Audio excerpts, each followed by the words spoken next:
They say that under the blood moon, the forest chooses its next sacrifice. But that night, she didn't find a monster. She found a wounded wolf, and fate itself watching through his eyes. The villagers spoke in whispers. They warned their children never to walk past the willow trees when darkness fell. They crossed themselves at the mention of the thornwood, that ancient forest where moonlight twisted into silver mist and shadows breathed like living things. Some said the woods were cursed by a forgotten god. Others claimed a beast lived there, something neither man nor animal, but something in between. Something hungry. Something that remembered the taste of human fear and craved it the way ordinary wolves craved meat. The stories were old. Older than the village itself, older than the stone church at the center of town, older than the well that had provided water for 300 years. They spoke of a time when wolves walked as men, when the boundary between human and beast was thin as morning mist, when magic ran through the world like rivers, wild and untamed and dangerous.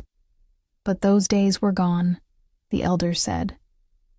Magic had faded, the old ways had died, and what remained in the thornwood was only the echo of something that once was. Hungry, angry, and endlessly waiting for what? No one could say. But she had never been afraid of the dark. Not really. Not the way she was afraid of being alone forever. Her name was Alara, and she lived where the village ended and the wilderness began. The cottage stood at the edge of everything, civilization behind her, mystery before her.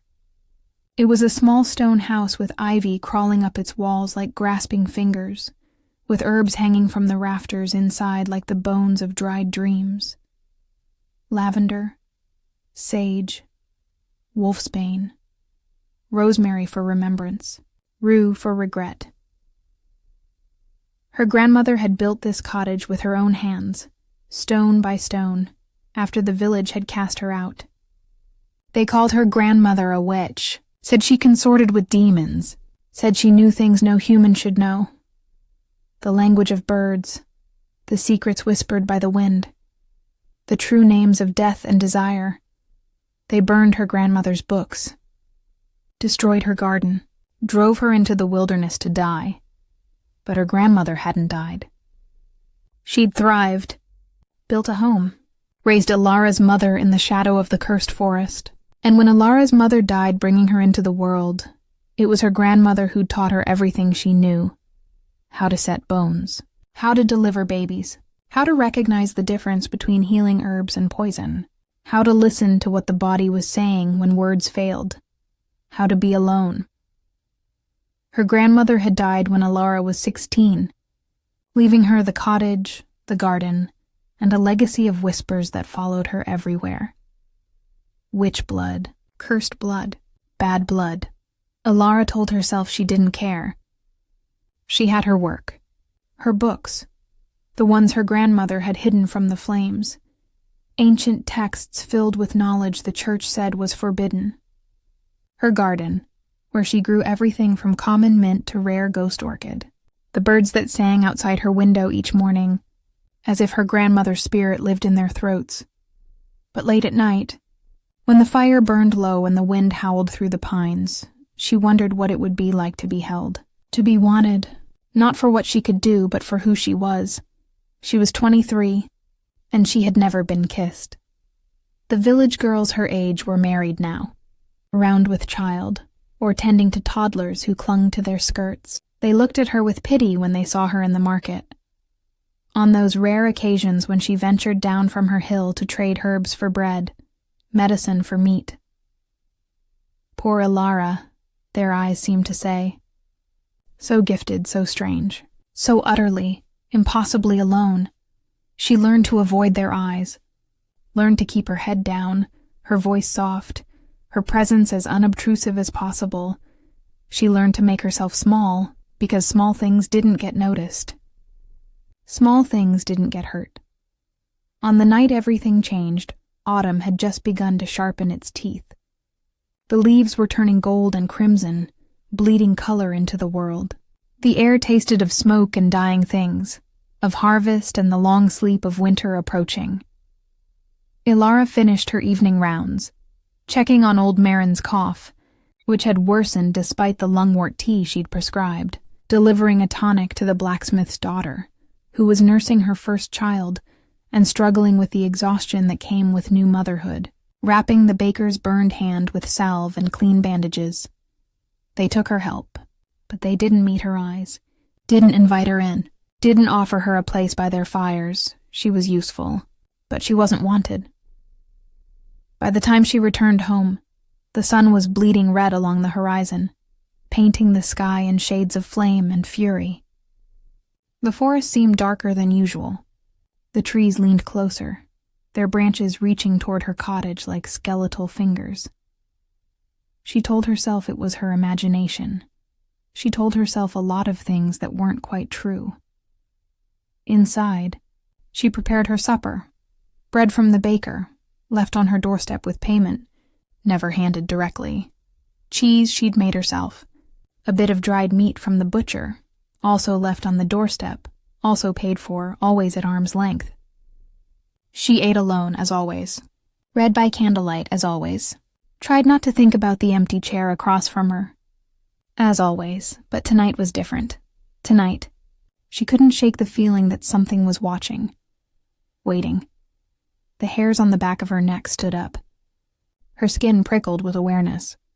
Every small sound, the creak of the house settling, the rustle of wind through the eaves, the distant hoot of an owl, seemed amplified, significant, as if the world were trying to tell her something.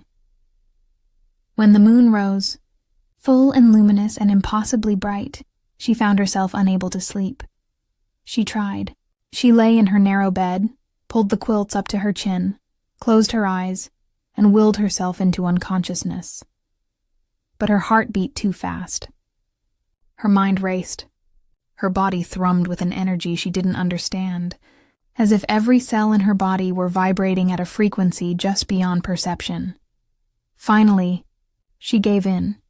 She wrapped her cloak around her shoulders, the heavy wool one her grandmother had made, dyed deep blue with woad, embroidered at the hem with protective symbols that most people thought were just decoration. She took up her lantern, already filled with oil and ready to light, and she took her healing satchel, because a healer never knew when they might be needed. She stepped outside. The night air was cool and sweet, carrying the scent of pine and earth and something else. Something wild, something that made her blood sing with recognition, even though she didn't understand why. Crickets sang their endless song. Somewhere in the distance, a night bird called out, lonely and haunting. And then, from deep in the thornwood, something howled. Ilara stopped breathing. It wasn't the howl of a common wolf. She'd heard those before. The distant song of packs calling to each other across the valleys, marking territory, mourning their dead. This was different. This was a sound of such raw anguish that it pierced her heart like a blade. Such profound loneliness that it echoed her own. Such desperate, hopeless pain that she felt it in her bones. This was something that knew suffering the way humans did.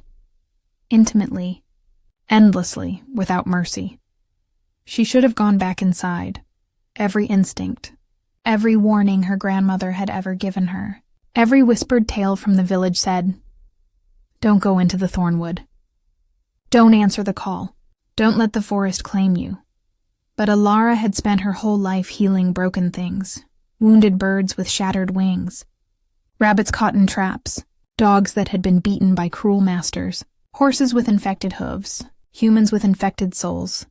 She couldn't ignore suffering. It went against everything she was, and that howl sounded like something dying.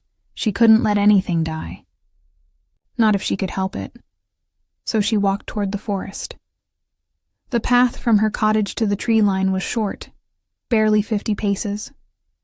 She'd walked it 1,000 times in daylight, gathering mushrooms, collecting herbs, checking her snares for rabbits.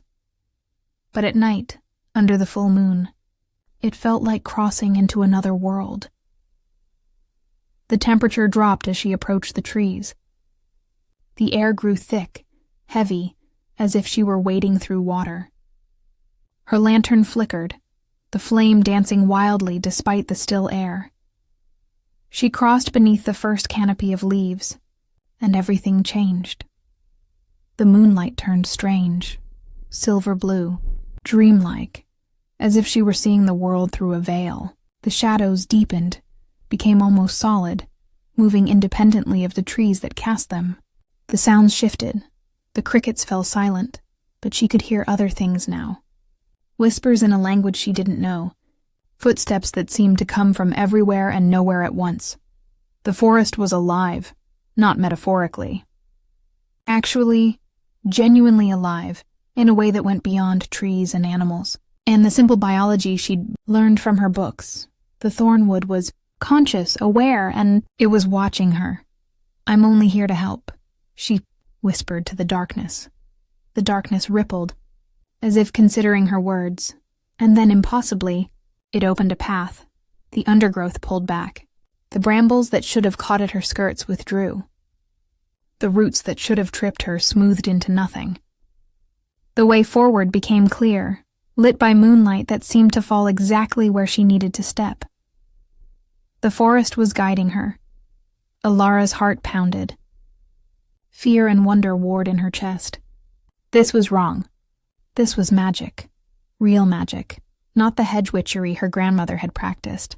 Not the simple healing that came from herbs and knowledge. This was the old magic. The deep magic.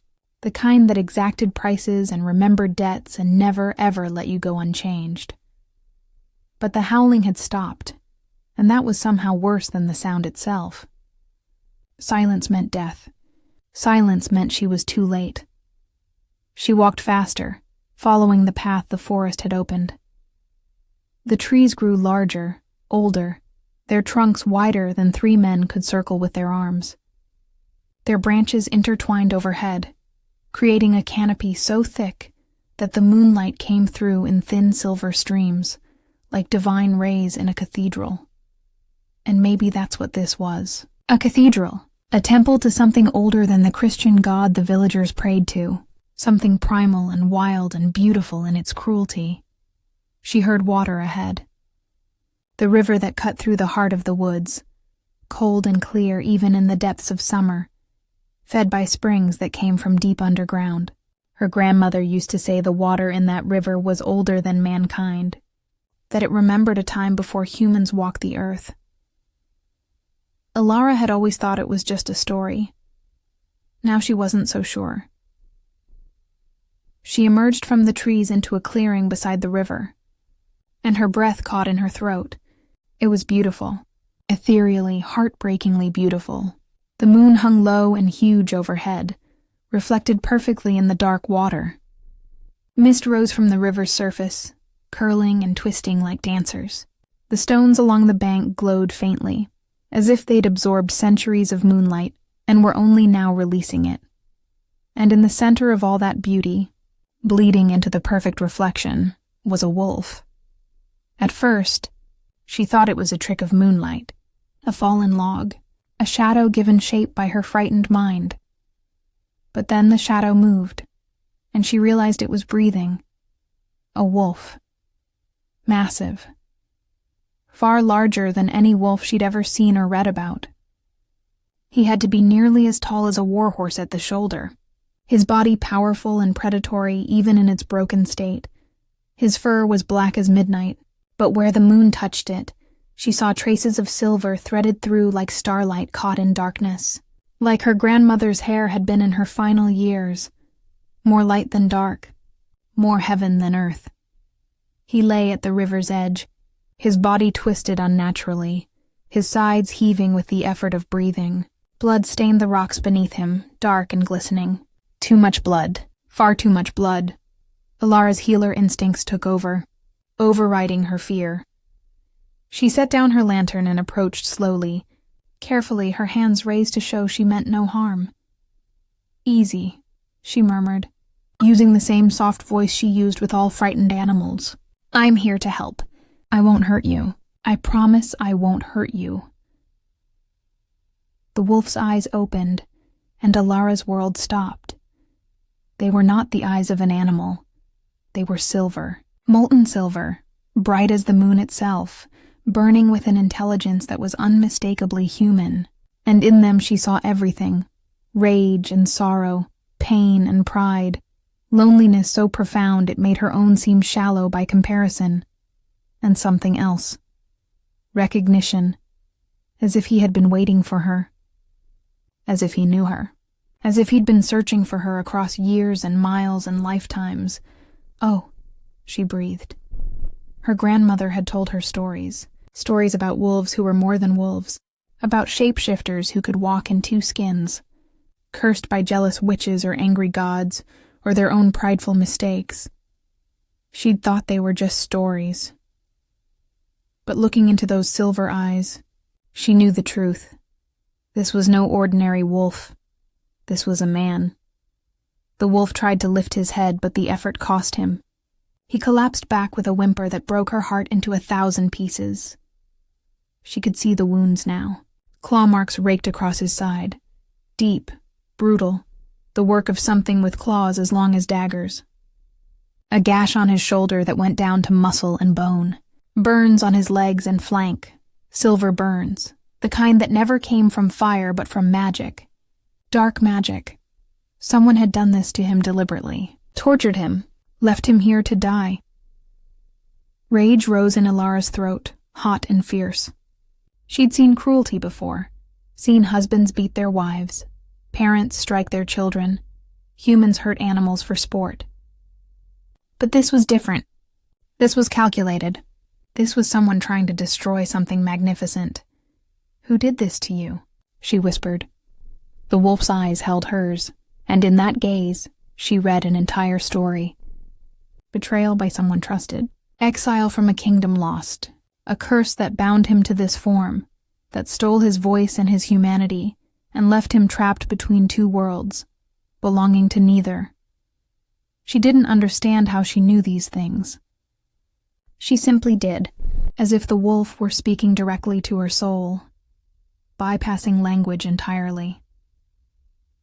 "I'm going to touch you now," she said softly, moving closer. "It will hurt. I'm so sorry, but it will hurt. But I'll be as gentle as I can. I promise I'll be gentle." The wolf didn't move, didn't snarl or snap, didn't show any of the defensive aggression she'd expect from a wounded predator. He simply watched her with those impossible silver eyes, as if he were memorizing her face, as if she were the most important thing he'd ever seen. Alara knelt beside him in the mud and blood and moonlight, and she began to heal him. Time lost meaning. There was only the wolf, the river, and her hands moving over torn flesh. She had brought her healing satchel. She always carried it, even on midnight walks into cursed forests, because a healer never knew when they might be needed. From it she drew clean cloth, ointments made from yarrow and comfrey, needles and thread for the deeper wounds, strips of leather to use as tourniquets if the bleeding wouldn't stop. The wolf endured it all in silence. No whimpers, no growls, no snapping or snarling when she had to dig deep to clean out a wound. Just those silver eyes watching her, burning with something that felt dangerously like devotion. "You're brave," she told him, her voice barely more than a whisper. "Braver than any creature I've ever treated. Braver than most humans I know." Her fingers trembled as she stitched the worst gash, the one on his shoulder that went down to muscle and bone, that would leave a scar even with the best care. She had to get close for this work, so close she could feel the heat radiating from his body, could smell earth and pine and something wild underneath, something that made her blood sing with recognition. His fur was softer than she expected, like silk beneath her palm, like something precious. She found herself touching him more than was strictly necessary, her fingers trailing through his fur as she worked, as if she couldn't help herself. "I don't know what you are," she confessed as she tied off the thread and moved to the next wound. "But I don't think you're just a wolf." "Are you?" The wolf's eyes narrowed slightly, not in anger, in acknowledgement. "I thought so." She prepared another needle. My grandmother used to tell me stories about the old days, when magic was wild, and humans weren't the only ones who could think and feel and choose. She said there were shapeshifters once, wolves who could walk as men. She said they were proud and fierce and loyal beyond measure. The wolf made a low sound in his chest. Not quite a whimper, not quite agreement, but something. She said they were hunted, Alara continued, her voice growing sad. Hunted by humans who feared them, bound by mages who wanted to steal their power, killed by those who couldn't bear that anything else might be as intelligent as mankind. She finished the second wound and moved to the burns. These were worse. Silver wounds didn't heal the way ordinary injuries did. They festered. They poisoned? They could kill even the strongest creature if left untreated. Her grandmother had known how to treat them, had written the method in one of her hidden books, the ones that survived the burning. Alara remembered the ritual, the specific herbs, the words that had to be spoken, the way moonlight itself could be used to draw out the poison. She'd thought it was metaphorical. Now she understood it was literal. This will hurt, she warned. It's going to hurt more than anything else. But I have to do it, or the silver will kill you. Do you understand? The wolf's gaze held hers steadily. He understood. She mixed a paste of white sage and salt, ground moonstone and blessed water. She whispered the words her grandmother had taught her. Words in a language she didn't know, but that felt ancient on her tongue. Syllables that seemed to resonate with the moonlight itself. Then she carefully, gently, began to apply the mixture to the burns. The wolf's entire body went rigid. His muscles locked. His claws dug into the earth. A shudder ran through him, violent and involuntary, as if every nerve in his body were screaming. For a terrible moment she thought he might bite her. Not from malice, but from pure instinct. The way any wounded animal might lash out when the pain became too much. But he didn't. He held perfectly still, trembling with the superhuman effort of control, while she worked the healing mixture into his wounds. She could feel the tension in him, could see the way his body fought against every instinct to flee or fight. "I'm sorry," she breathed, her own hands shaking now. "I'm so sorry. I know it hurts. I know, but I have to finish. Just a little more. Just..." The wolf made a sound that wasn't quite a whimper, wasn't quite a sob.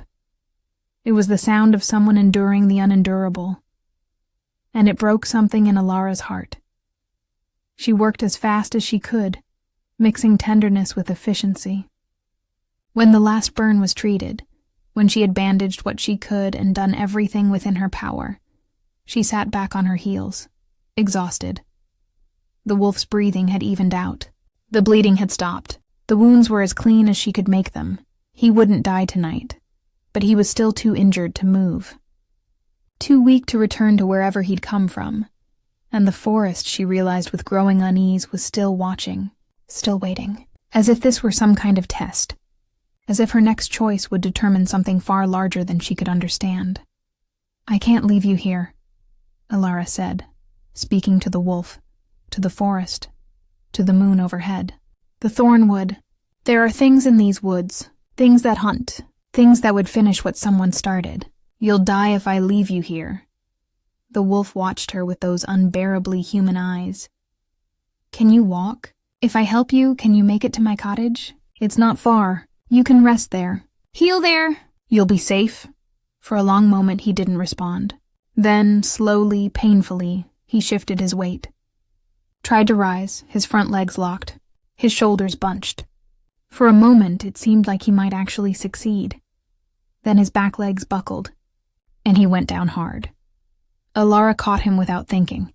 His weight was immense, far more than she should have been able to support. He had to weigh as much as 3 normal wolves, his body all muscle and power even in its weakened state. But somehow she held him. Somehow she got her shoulder under his chest, her arm around his body, bracing him against her. "Come on," she urged. "Lean on me. We'll go slow, one step at a time. You can do this. I know you can." It should have been impossible. A woman of her size, barely over 5 feet tall and slight as a willow branch, carrying a wolf of his massive frame through the forest. But the woods helped her. The path opened before them, easy and clear. The roots that should have tripped her smoothed into nothing. The brambles pulled back. Even the stones seemed to shift under her feet, creating steady footing where there should have been only treacherous ground. Magic, she thought. The forest is helping us, but why? She didn't have an answer. Didn't have the energy to search for one. All she could do was focus on the next step. And the next, and the next. The wolf tried to help. He put as much weight on his own legs as he could manage, taking some of the burden from her. But she could feel him weakening with every step. Could feel his body trembling against hers. "Stay with me," she murmured. "Please stay with me. We're almost there. Just a little farther." The journey that should have taken 10 minutes stretched into an hour. By the time they emerged from the tree line and saw her cottage ahead, both of them were shaking with exhaustion. Ilara's muscles screamed. The wolf's blood had soaked through her cloak, warm and sticky against her skin. Her lungs burned. Her legs threatened to give out, but she didn't stop. Couldn't stop. Not when they were so close. She kicked open her door and helped him inside. The wolf collapsed on the rug in front of her fireplace, his sides heaving. In the flickering candlelight, she could see just how badly injured he really was. His beautiful black fur was matted with blood. His body was covered in wounds that would have killed a normal animal 3 times over. But he was alive. Against all odds, impossibly, he was alive. "Wait here," she said, absurdly, as if he could go anywhere in his condition. She moved through her cottage like a woman possessed, gathering everything she might need. She built up the fire until warmth flooded the room, driving back the night's chill. She brought water in a large basin, more bandages, more medical supplies. She made tea, chamomile and honey, with a touch of valerian root to ease pain and promote sleep. And then, because she didn't know what else to do, she sat beside him on the floor, her back against the stone hearth, her tea cooling in her hands, her eyes on the wolf as he breathed. He had turned his great head toward her. Those silver eyes had never left her face, watching her with an intensity that should have frightened her. But she wasn't frightened. She felt seen. Truly seen for the first time in her life. Not as the witch's granddaughter. Not as the strange healer who lived at the forest's edge. Not as someone to be used and kept at arm's length, but as herself. Ilara. Just Ilara. "You can stay as long as you need," she told him softly. "I don't know what happened to you. I don't know who hurt you or why, but you're safe here. I promise you're safe." The wolf made a sound deep in his chest. Not quite a whimper, not quite a sigh. It sounded like gratitude. Like relief. Like something that might have been a sob if he'd had a human voice.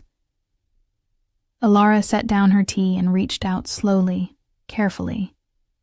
She laid her hand on his head, between his ears, where the fur was thick and soft. His eyes closed. She felt his body relax, the tension bleeding out of him for the first time since she'd found him. His breathing deepened, steadied, falling into the rhythm of sleep.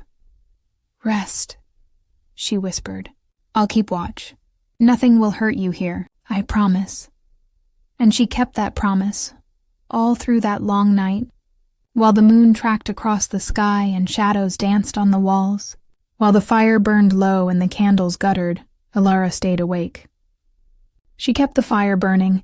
She checked his wounds every hour, watching for signs of infection or fever. She changed his bandages when blood seeped through. She rested her hand on his side, feeling his heartbeat strong and steady beneath her palm. She didn't understand what was happening. Didn't understand why this felt so important, so inevitable, as if every choice she'd ever made had led her to this moment. As if her entire life had been preparing her for this night, this wolf, this impossible connection. All she knew was that when she looked at him, Something in her chest cracked open. Something that had been frozen her entire life. Something she'd thought was dead. Hope, she realized. She was feeling hope and loneliness. She hadn't known how lonely she was until now. Until she had something to care for. Something that looked at her as if she mattered. As if she were the only thing in the world worth seeing. "Who are you?" she whispered into the darkness. The wolf slept on, his body warm against her leg, his presence filling her small cottage with something she couldn't name. But in his dreams, perhaps, he answered. The next 3 days passed in a strange, suspended silence. The world outside continued. The village woke and slept. The seasons turned. Autumn deepened its grip on the land. But inside Alara's cottage, time seemed to hold its breath. She tended to the wolf with a devotion that surprised even her. She canceled her rounds in the village, sending word through old Marin that she was ill. Let them find another healer. Let them manage without her for once. For the first time in her life, Alara chose herself, or rather, she chose him. The wolf grew stronger. By the second day he could stand, though his legs shook with the effort. By the third, he could walk slowly around the cottage, exploring with careful curiosity, his silver eyes taking in every detail. He was unlike any animal she'd ever known. He didn't eat raw meat. He waited patiently until she cooked it, as if he were used to something more civilized. He didn't drink from the basin on the floor. He watched until she poured water into a cup, then lapped at it delicately. He used the door when he needed to go outside, scratching at it softly to let her know, like a trained dog rather than a wild wolf, and he followed her everywhere. When she worked in her garden, harvesting the last of the autumn vegetables before the first frost came, he lay in the sun nearby, watching her with those intense silver eyes. When she prepared meals, he sat at her feet like a guardian, his presence steady and warm. When she read by the fire at night, he rested his head on her lap, and she found herself stroking his fur absently, lost in her book and the comfort of his presence. She talked to him constantly. At first it felt foolish, talking to an animal as if it were human, but those silver eyes were so intelligent, so obviously comprehending every word, that the foolishness faded quickly. She told him about her childhood, about her mother, who she'd never known, who died bringing her into the world, about her father, who'd abandoned her grandmother rather than accept a child touched by witch blood, about growing up in this cottage, learning herbs and healing, watching the village from a distance like a ghost watching the living.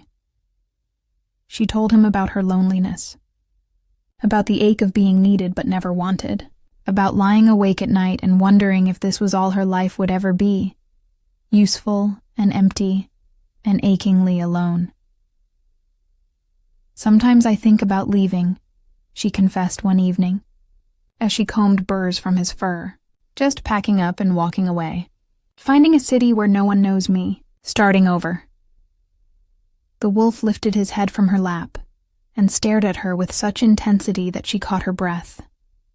But I never do, she continued softly, because what if I'm just as alone there? What if it's not the village? What if it's me? What if there's something broken in me that makes me impossible to love? The wolf made a low sound in his chest. Not a growl. Something gentler. Sadness, perhaps. Or understanding or denial. You know what I mean, don't you? She whispered, cupping his face in her hands. You've been alone too. I can see it in your eyes. You've been hurt, betrayed, cast out by people who should have protected you. His eyes held hers, and she saw confirmation there. We're the same, you and I, she said. Exiles, cursed to stand at the edges of everything, never quite belonging, never quite accepted. The wolf leaned into her touch, and she felt her heart do something dangerous, something irrevocable. She was falling in love with a wolf. It was madness. She knew it was madness. How could she love something that couldn't speak to her, couldn't hold her, couldn't be human with her? But madness felt better than the cold, empty sanity she'd lived with all her life. On the fourth night, the moon began to wax full again. Alara noticed the change in him as soon as the sun set. The wolf grew restless, pacing her cottage like a caged animal. His eyes took on a wild gleam. His body trembled with some internal struggle she couldn't understand. "What's wrong?" she asked, following him as he moved from window to window, staring out at the rising moon. "Are you in pain? Is it your wounds?" But the wounds were healing beautifully. The gashes had closed. The burns were fading. He moved without pain now, his strength returning day by day. This was something else. The wolf turned to her, and in his eyes she saw desperation, fear, and something that looked almost like apology. "I don't understand," she said. "Tell me what's wrong, please." But he couldn't tell her. Whatever he was, whatever curse bound him, it stole his voice as surely as it stole his human form. He moved to the door and scratched at it urgently. Alara opened it for him, and he burst outside into the garden. She followed, her heart pounding with sudden dread. The moon was huge tonight, hanging low and full and impossibly bright. It seemed to fill the entire sky, its light turning the world to silver. The wolf stood in the center of her garden, his body rigid, his head thrown back as if in agony. "No," Alara breathed, understanding flooding through her. "No, you're—" His body began to change, bones cracking, reshaping. The sound was terrible, like breaking branches, like stone grinding against stone. His fur rippled like water, like smoke, dissolving into something else. His form elongated, expanded, became something that wasn't quite wolf and wasn't quite human. Alara stumbled back, her hand over her mouth, torn between horror and fascination. The transformation seemed to take forever and no time at all. Seconds that stretched into eternity. Pain made visible, made physical. The curse breaking and reforming. Magic ripping through flesh. And when it was over there was no wolf. There was a man. He knelt in her garden where the wolf had stood, naked and shaking, his head bowed as if in prayer or shame. Moonlight painted him in silver and shadow, highlighting every plane and angle of his body.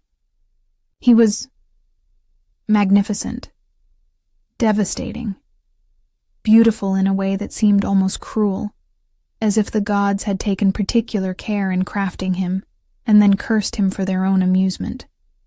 Tall, even kneeling, she could tell he would tower over her when he stood, broad-shouldered with a warrior's build, all lean muscle and hard edges, power coiled beneath skin. His body was marked with scars, dozens of them, telling the story of a life spent fighting. The wounds she'd healed were there too, translated onto human flesh. The gash on his shoulder, the claw marks across his ribs, the silver burns on his legs.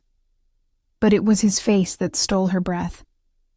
Strong, proud, high cheekbones and a sharp jawline. A mouth that might have been soft if not for the grim set of his lips.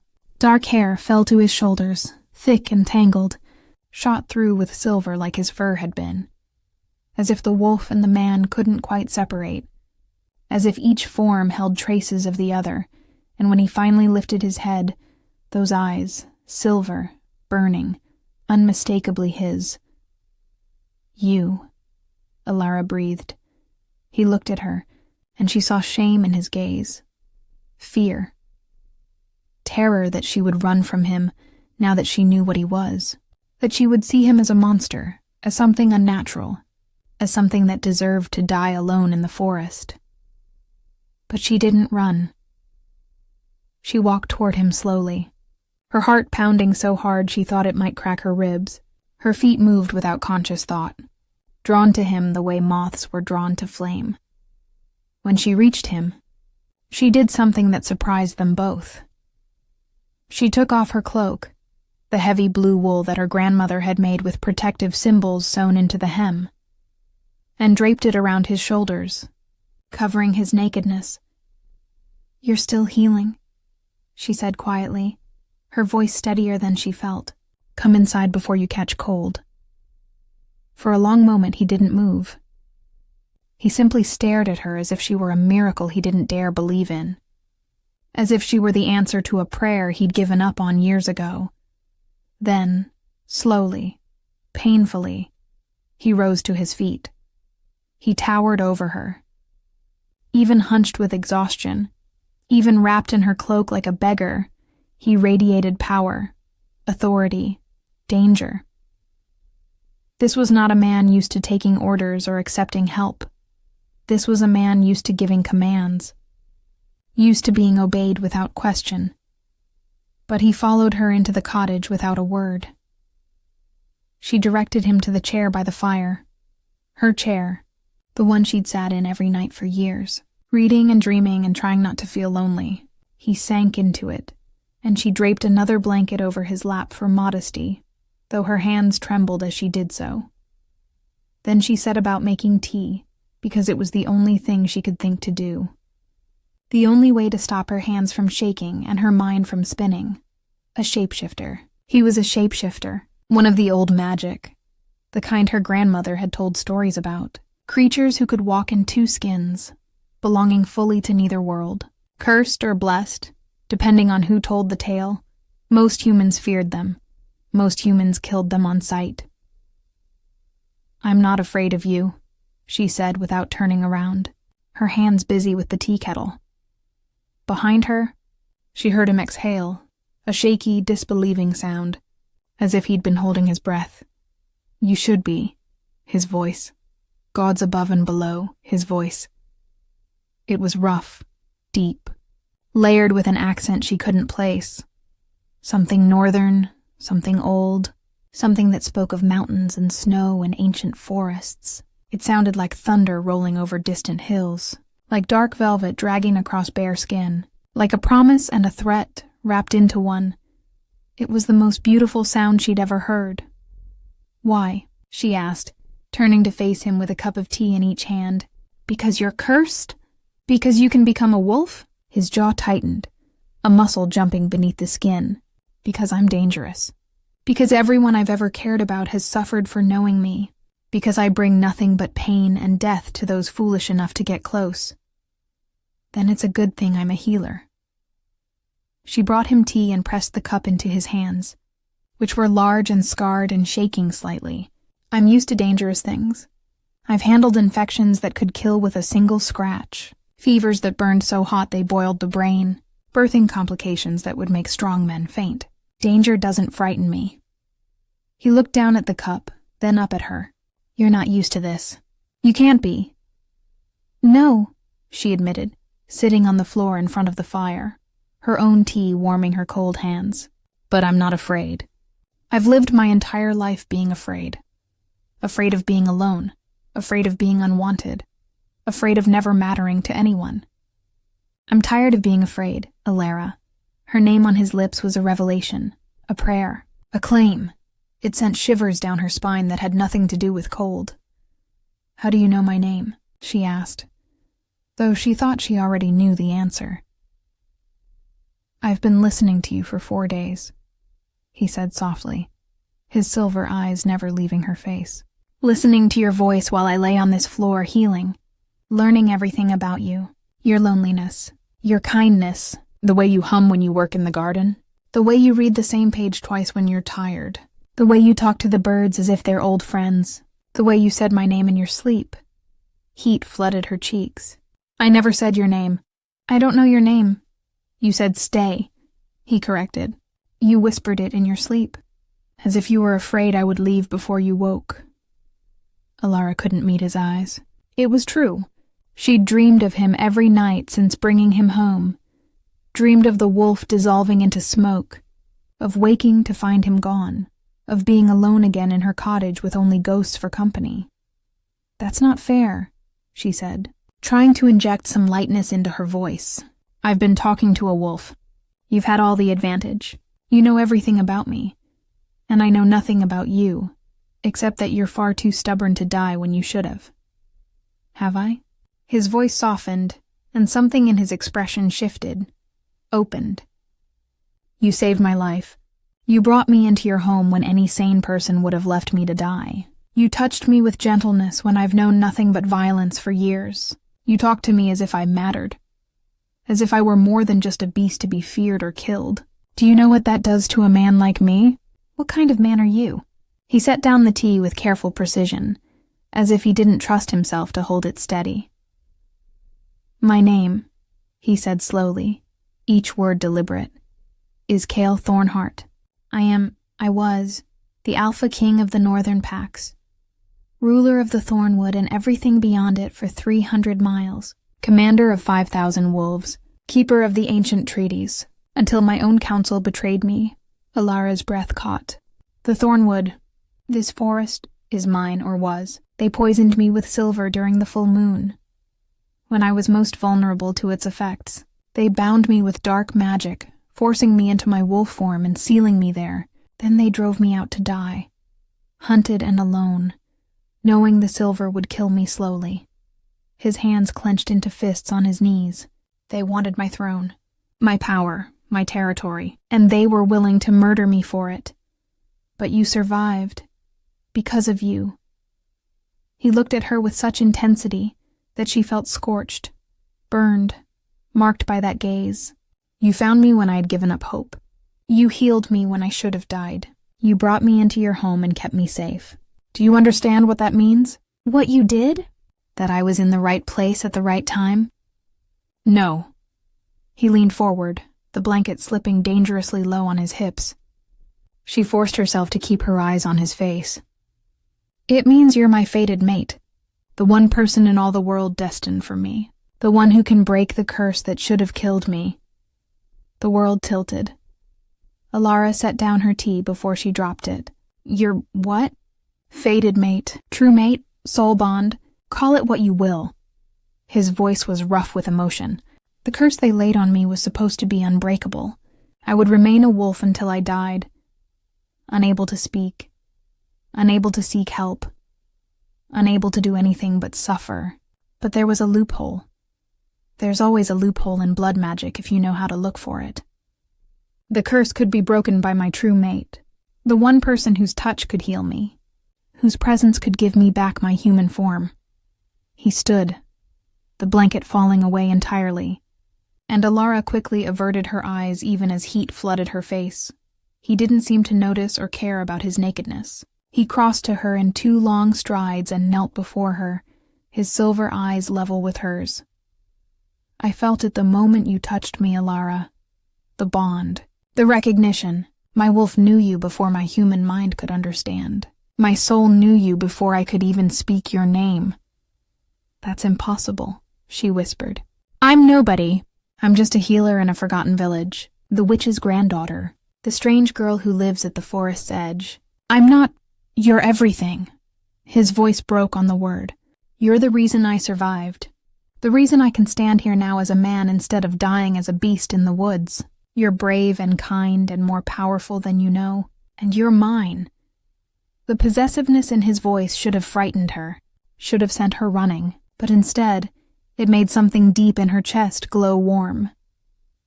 I belong to no one, she said, but her voice lacked conviction. You belong to yourself, Cale agreed, but you're mine in the ways that matter, and I'm yours, completely, irrevocably, if you'll have me. The curse, she said, grasping for logic, for sanity. You said I broke it. You're a man now, so you're free. You can go back to your kingdom, take back your throne, forget the strange healer who... The curse isn't fully broken, he interrupted. I can take my human form now, yes, but only when the moon is full. Every other night for the next month I'll be trapped as a wolf. The bond you created, your touch, your care, your acceptance, it gave me this much freedom. But to break the curse completely, to reclaim my full power... He reached for her hand, his fingers hovering just above her skin, not quite touching. I need you to accept the mate bond, willingly, knowingly, completely. And if I don't? Pain flashed across his face. Then I remain half-cursed. A wolf most of the time, a man for 1 night each month. I'll never be able to return to my kingdom. Never be able to challenge those who betrayed me. Never be able to protect you the way you deserve to be protected. Protect me from what? From my enemies. His voice was grim. They'll come for me. They have to. As long as I live, I'm a threat to whoever took my throne. And when they come... He finally touched her then, his fingers brushing her cheek with infinite gentleness.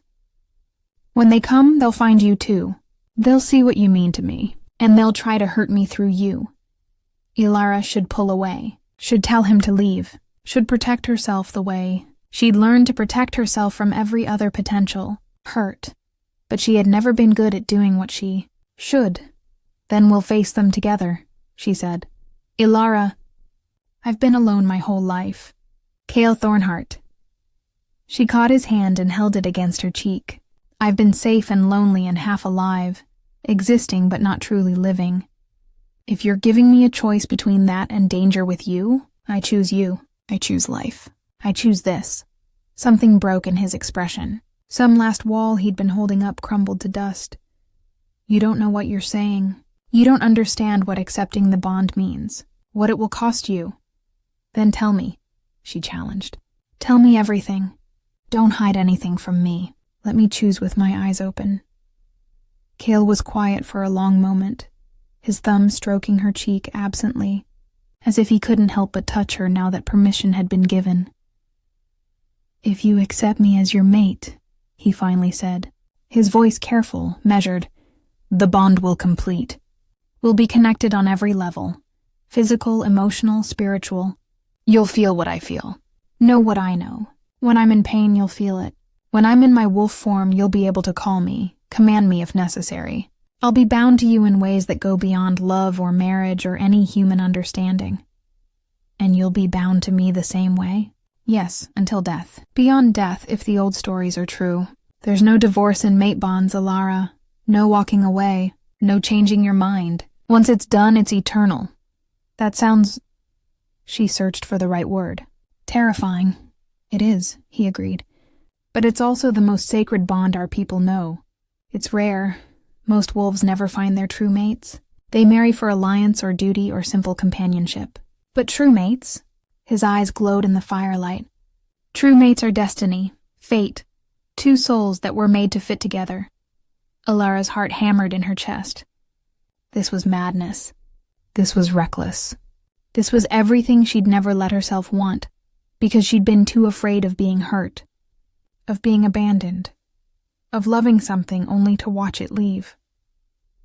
But looking into his silver eyes, she saw her own loneliness reflected back, two lost souls who'd found each other in the darkness, two exiles who'd stumbled into something that might be salvation or damnation, but would at least be shared.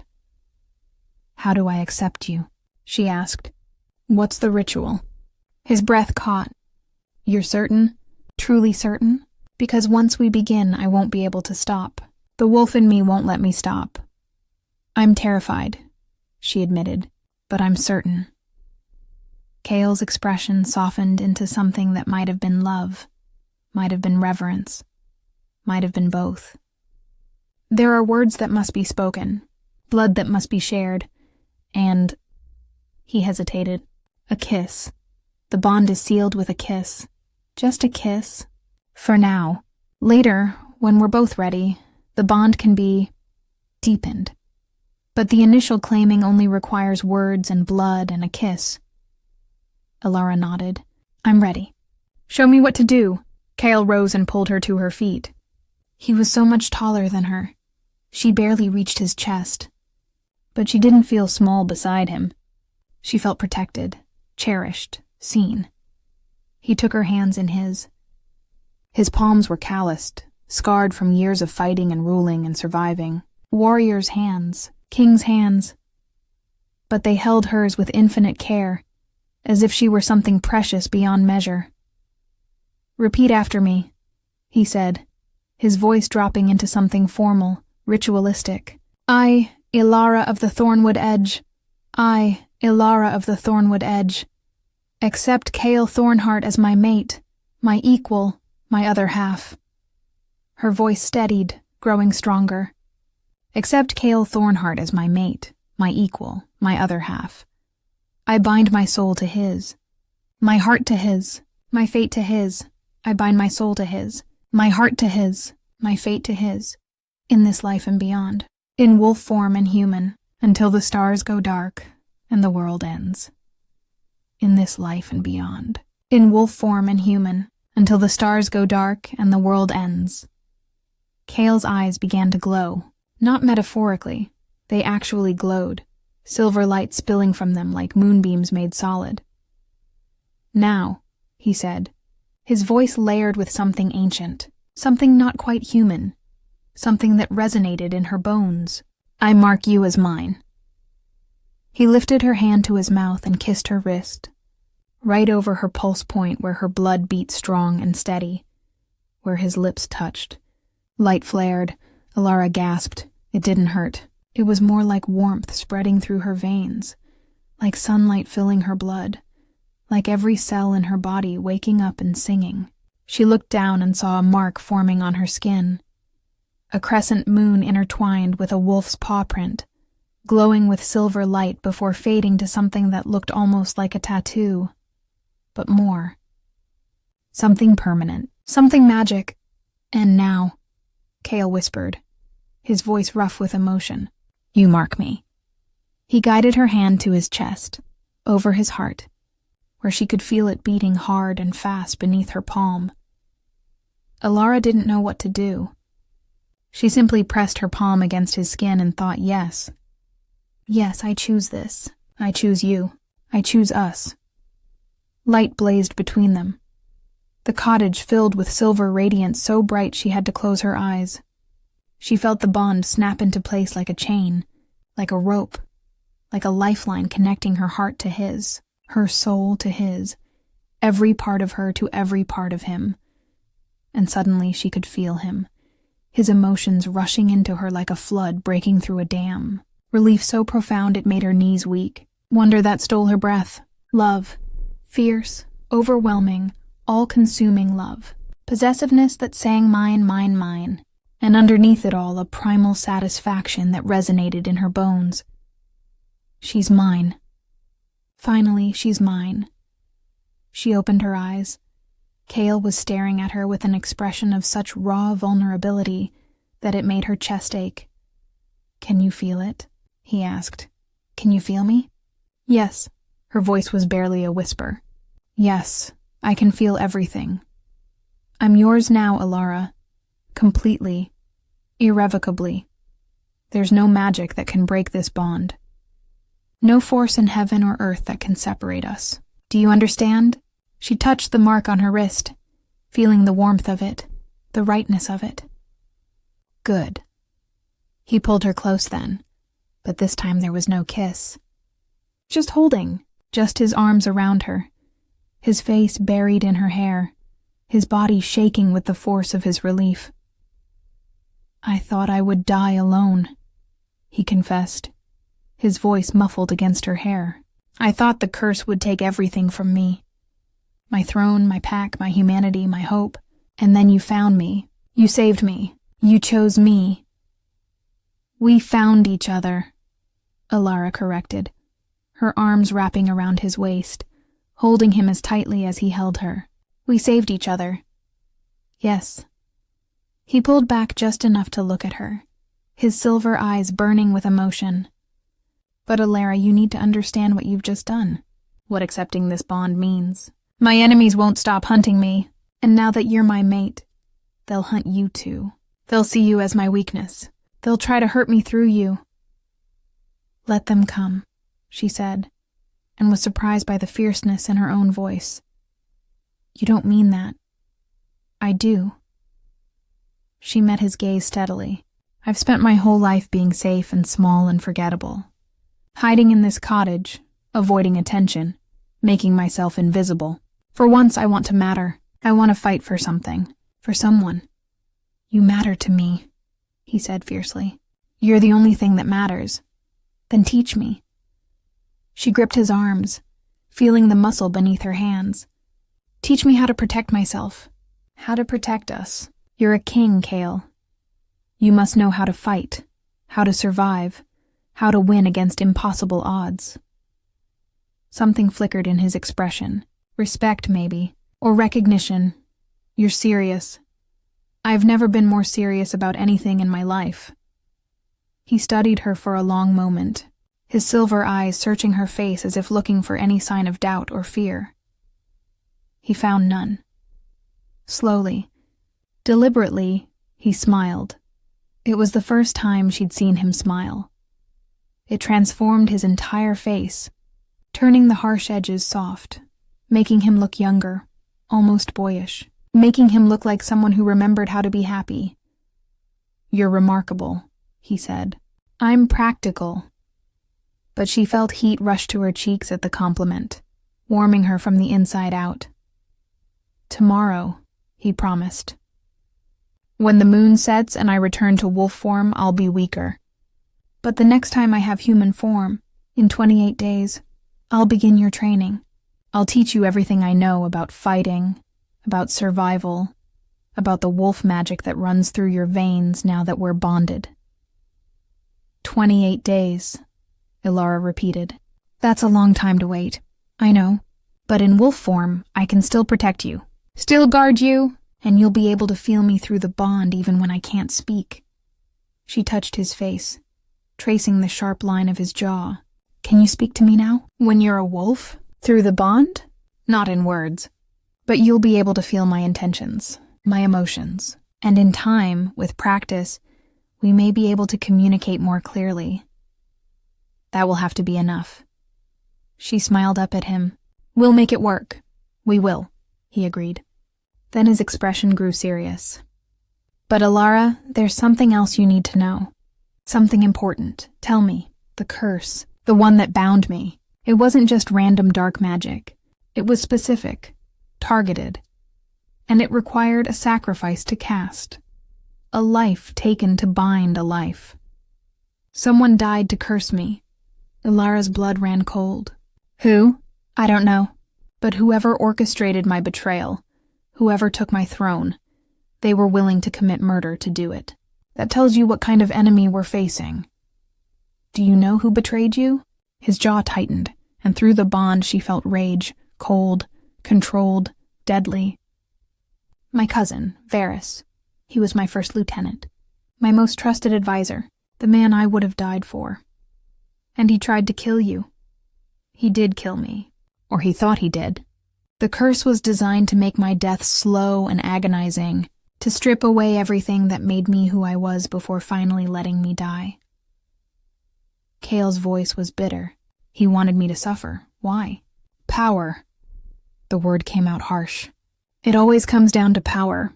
He wanted the throne, wanted control of the packs, and he convinced the council that I was too weak to lead, that I cared more about peace than conquest, that I was making us vulnerable. "Were you?" "I was trying to end centuries of bloodshed," he said quietly. The packs had been at war with the human kingdoms for generations. Endless fighting over territory, over resources, over old grudges that no one even remembered the origin of. I wanted to broker peace, to find a way for our peoples to coexist. Ilara's breath caught. "That's why the villagers fear the forest. Because of the wars. Yes, and Varys used my peace efforts as proof of weakness. He staged a coup during the full moon, when I was most vulnerable to the silver poisoning. He had dark mages bind me with curses. He turned my own council against me, and then he cast me out to die. But you didn't die." "No." His arms tightened around her.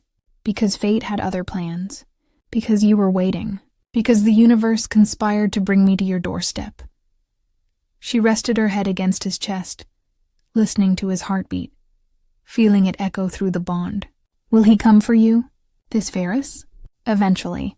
When he realizes the curse didn't kill me, he'll send hunters, assassins, maybe even come himself." Kyle's voice was grim. "But he doesn't know about you yet. Doesn't know the bond is complete. That gives us an advantage." "What kind of advantage?" "A mated alpha is more powerful than a lone one. When we're together, when the bond is strong, I'll be able to access magic I haven't touched in years. Ancient magic. Alpha magic."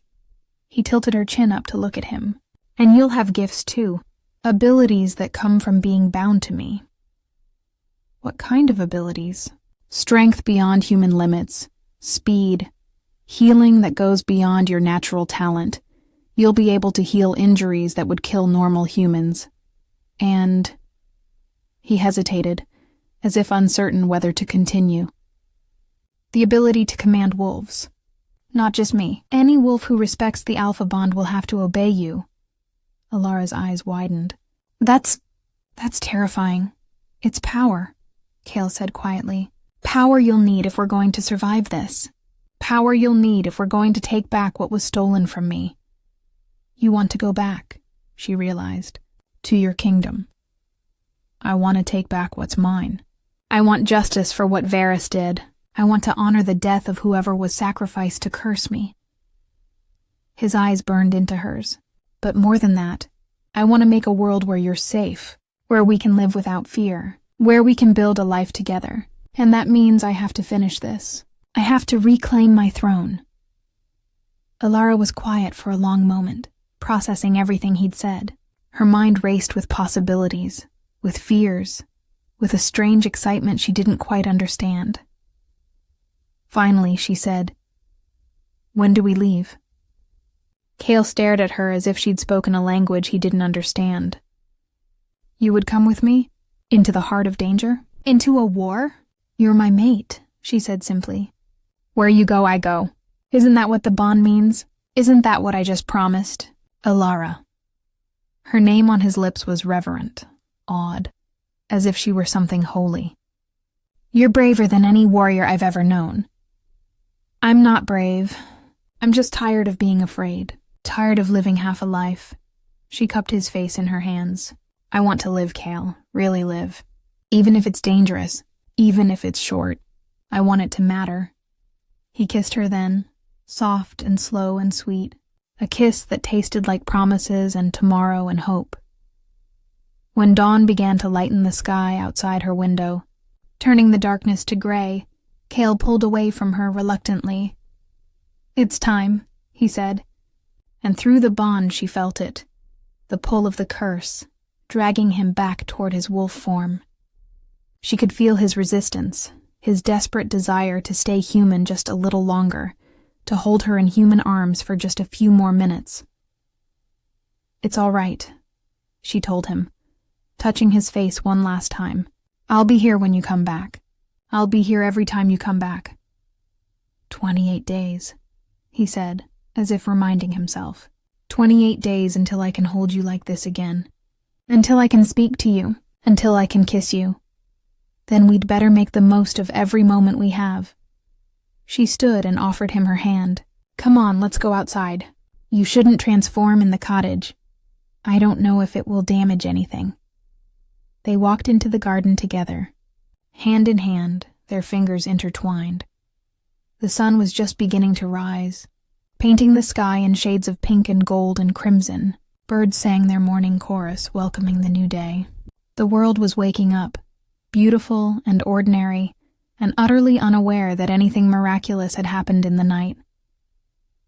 But everything had changed. Everything.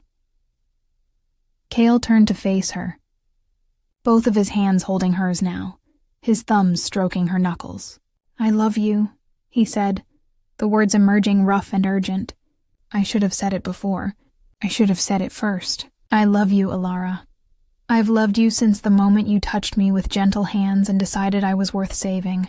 Since you brought me into your home. Since you looked at me like I was human even when I was a beast." Tears burned in Alara's eyes. "I love you too. I think I loved you from the moment I saw you by the river. Bleeding and broken and still so beautiful. It hurt to look at you." He cupped her face and kissed her one last time. Deeply, desperately, a kiss that said everything words couldn't. And then the sun crested the horizon fully. The transformation was quicker this time. Less painful, or perhaps he was simply more used to it now. His body rippled, shifted, reformed, and then the wolf stood before her again, massive and midnight black, with silver eyes that held all the intelligence and love of the man. Alara knelt in front of him without hesitation. "Hello, my love." The wolf pressed his head against her chest, and she wrapped her arms around him, holding him tight. Through the bond she could feel him, not in words, but in emotions, in intentions, in a connection that went deeper than language. "I'm still here. I'm still yours. Always yours." "I know," she whispered into his fur. "I feel you. And I'm yours too. Always." They stayed like that for a long moment, woman and wolf, joined by something deeper than blood or magic, joined by choice, by love, by destiny that they'd seized with both hands instead of running from. And then, from somewhere in the village below, a bell began to toll. Alara pulled back, frowning. "That's the warning bell, the one they ring when there's danger." The wolf's ears pricked forward, and through the bond she felt his sudden alertness, his protective instincts surging to the forefront. Together, they moved to the edge of her property, looking down at the village. Smoke rose from the direction of the town square. And even from this distance, Alara could see figures moving through the streets. Too many figures, all armed with swords and torches and crossbows. "No," she breathed. Through the bond, she felt Kale's recognition. His rage, hunters, they had come.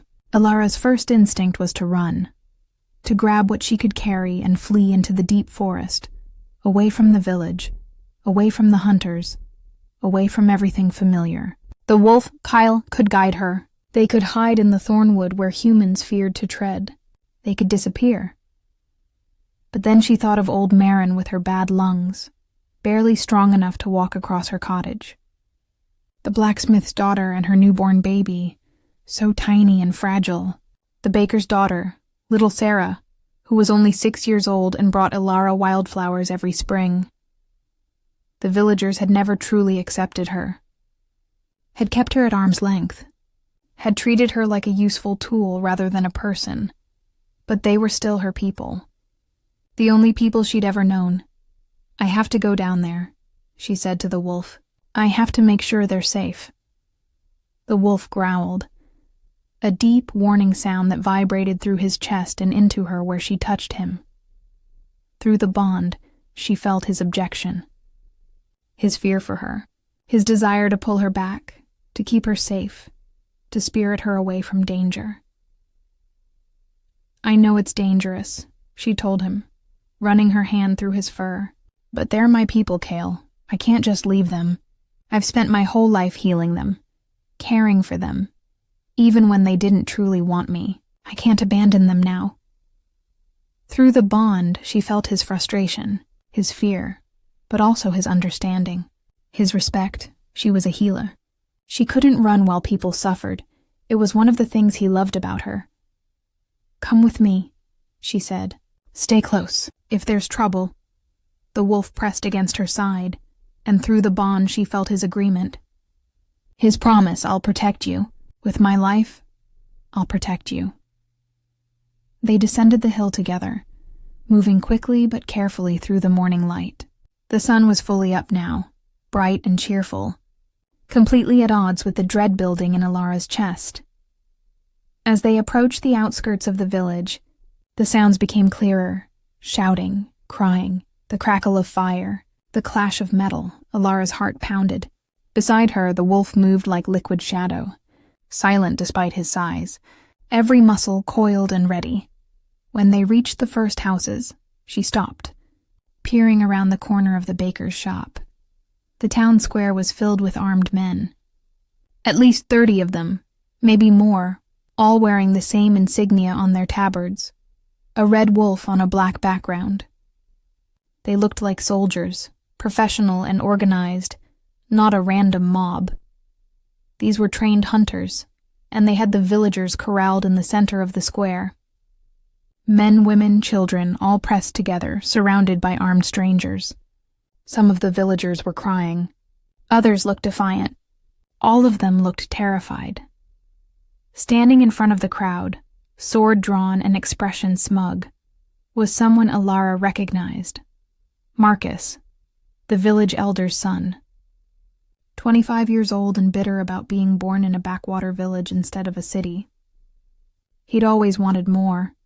More money, more power, more everything. And now he stood with the hunters like one of them, his chest puffed out with self-importance. "Search every house," he shouted, gesturing with his sword. "The witch lives somewhere near here. Find her!" Alara's blood ran cold. They were looking for her. "We don't harbor witches here." That was old Marin, her voice shaking but defiant, stronger than her frail body should allow. "Alara is a healer, nothing more. She saved half the lives in this village." "She's a traitor," Marcus spat, his face twisted with contempt. "She's been hiding the cursed wolf." "The Alpha King's hunters have offered gold for information about him. Real gold, enough to transform this village into something that matters." "So you sold her out," another voice said. The blacksmith, his face red with anger, his massive arms crossed over his chest. "Sold out the woman who saved your daughter's life last winter when the fever nearly took her. Sold out the woman who's delivered half the babies in this village, who's set our bones, who's kept us alive through plagues and famines. My daughter wouldn't have needed saving if the forest wasn't cursed," Marcus shouted back, his voice cracking with defensive rage. "This is all connected, can't you see? The wolf, the witch, the dark magic poisoning our lands. When we give her to the hunters, the curse will be lifted. The forest will be safe again." "You're a fool," old Marin said, and there was such contempt in her voice that several people gasped. Alara's grandmother was the wisest woman I ever knew, and Alara inherited every bit of her gift. "You're not ridding us of a curse. You're murdering a healer out of greed." One of the hunters stepped forward, a tall man with cruel eyes and a crossbow slung over his shoulder. "The old woman speaks treason against her own kind. Perhaps she's in league with the witch." "Touch her and you'll answer to me," the blacksmith growled. The hunter laughed. "You, a village smith? You'd die before you drew your hammer." Alara felt sick. They were going to hurt her people. Were already threatening them, and it was her fault. Her presence, her choice to help Kyle, had brought this danger to their doorstep. She felt the wolf, Kyle, tense beside her, felt rage pouring through their bond like liquid fire. "No," she whispered, gripping his fur. "Not yet. We need a plan. If we just rush in." But before she could finish, a child's scream pierced the air. One of the hunters had grabbed little Sarah, the baker's daughter, the girl who'd brought Alara wildflowers, who'd smiled at her in the market even when the other children threw stones. The hunter held her by her hair, lifting her off her feet while she kicked and cried. "Maybe if we hurt a few of them, the witch will show herself," the hunter called out, grinning viciously. "How much is a child's pain worth? Shall we find out?" He raised his hand to strike her. Alara didn't think. She ran into the square, her voice ringing out loud and clear across the morning air. "Stop! Stop this now!" Every head turned toward her. The hunter paused, his hand still raised. Marcus's eyes went wide. The villagers gasped, and the wolf burst from the shadows beside her, placing himself between Alara and the hunters, his hackles raised, his teeth bared in a snarl that promised death. For a moment no one moved. The entire square seemed frozen in tableau. Hunters with weapons half drawn, villagers caught between fear and hope, a woman and a wolf facing down an army. Then Marcus laughed, high and slightly hysterical. "There she is, and she's brought the beast with her, just like I said. Seize them both. The gold is ours." The hunters surged forward. What happened next felt like a dream, like time itself slowed down to let Alara see every detail with crystalline clarity. She felt power rushing through her veins. The bond. The mate magic. Everything Kale had promised her. It filled her up like water filling a vessel, like light filling darkness, like something that had always been waiting inside her finally awakening. She raised her hand without knowing what she was doing, and words poured out of her mouth. Words in a language she'd never learned, had never heard, but that felt ancient on her tongue. The language of the old magic, the language of wolves, the language of command. Every hunter stopped mid-stride. They stood frozen, their eyes glazed, their bodies locked in place as if caught in invisible webs. Some of them looked confused. Others looked terrified. All of them had lost control of their own bodies. Alara stared at her raised hand, shocked. "I did that?" Through the bond she felt Cale's pride, his fierce joy, his love. "Yes, you did that, my queen." But her control was shaky. She could feel it already slipping, like trying to hold water in cupped hands. She'd never used magic like this before, didn't know how to maintain it, how to channel it properly. Already some of the hunters were beginning to break free, their muscles twitching as they fought against her hold. The wolf, Cale, moved in front of her, his massive body a shield between her and the hunters. He was ready to fight, ready to tear through every single one of them to keep her safe. But they were outnumbered. Even with magic, even with the bond, there were too many. "Kill the wolf first," Marcus shouted, his voice shrill with panic and greed. "It's just an animal without its witch. Kill it and she'll have no protection." 3 hunters raised crossbows, their movements jerky as they fought through Alara's weakening magic. Silver-tipped bolts gleamed in the morning light. "No!" Alara screamed. She threw herself in front of Cale, her arms spread wide, her body between him and the weapons. The hunters fired, and Alara felt the impact, not on her body, but on her soul. The bolts didn't strike flesh. They struck magic. They struck the bond itself, the shining thread that connected her to Cale. Silver magic, designed to sever supernatural connections, designed to break what shouldn't be broken. The bond exploded with pain. Alara gasped, stumbling forward. It felt like her heart was being torn apart, like invisible hands were ripping at the connection between her and Cale, trying to sever them, trying to unmake what they'd created. Through the bond, through the tattered, wounded bond, she felt Cale's agony. Not from physical wounds, but from the terror of feeling her in danger, of watching her throw herself in front of death, of being unable to protect her in his wolf form. Alara, a human voice, rough and desperate. She looked up through tears and saw him. Kyle, human again. The curse be damned. He'd forced the transformation through sheer will, through the strength of their bond, through his desperate need to protect her. He was naked, vulnerable, wounded not in flesh, but in spirit. And he was trying to reach her, trying to push through the hunters to get to her side. But one of the soldiers struck him across the face with the hilt of a sword, and he went down hard. "Clever," a new voice said, cutting through the chaos like a blade through silk. "Very clever, little witch." The hunters parted, creating a path.